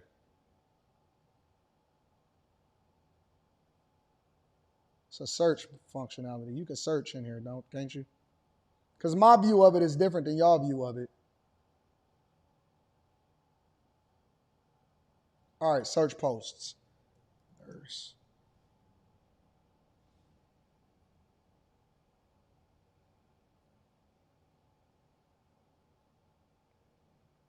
Give me a second. Hold on. Let me see something. Oh.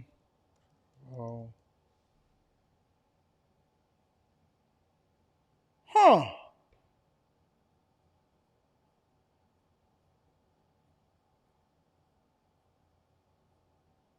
Give me a second. Let me see if I can find it.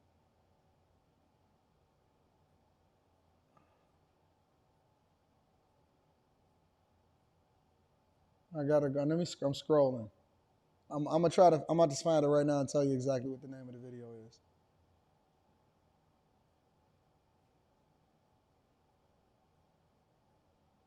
Man, I got so many gems in this mug. Make sure y'all tapped into the Patreon. Link is in the description, man.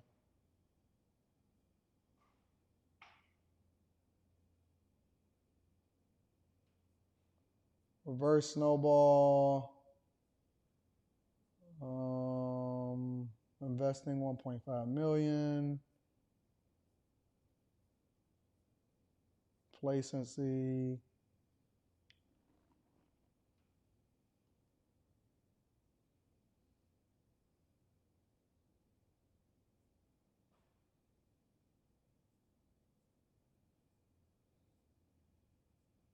Mastermind session. Did I remove it? Scaling up.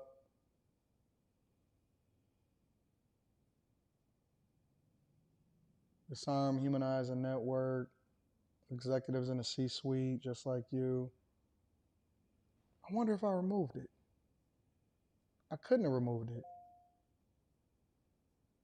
Showing my 1040s, my W-2s, sales, updates and announcements. Give me a second. It's the end of the show, y'all, so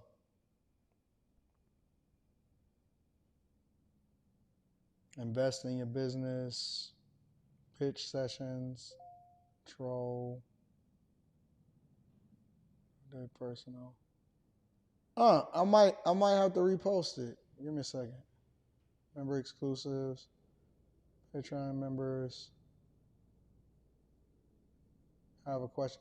You know what I think? Oh, it is. It's right here. Nursing career Q&A exclusively for Patreon members. It's called Nursing Career Q&A exclusively for Patreon members. And let me share my screen with you guys so you can see it. All right. Give me a second. It was a live stream. It was an exclusive live stream that I did. I'm going to show it to you. Y'all be thinking, I know what it is. I don't have to repost it. Y'all just not looking. All you got to do is type it in the search screen and it'll show you. This is what it looks like. Okay? Chadford, this is what it looks like. This is what it looks like. Nursing Career Q&A exclusively for Patreon members. A live stream that I brought different nurses on the platform to talk about every single thing that you need to know when it comes to being a nurse, travel nurses, what they make, how they got there, the type of schooling that you need to go through, all of that, all right?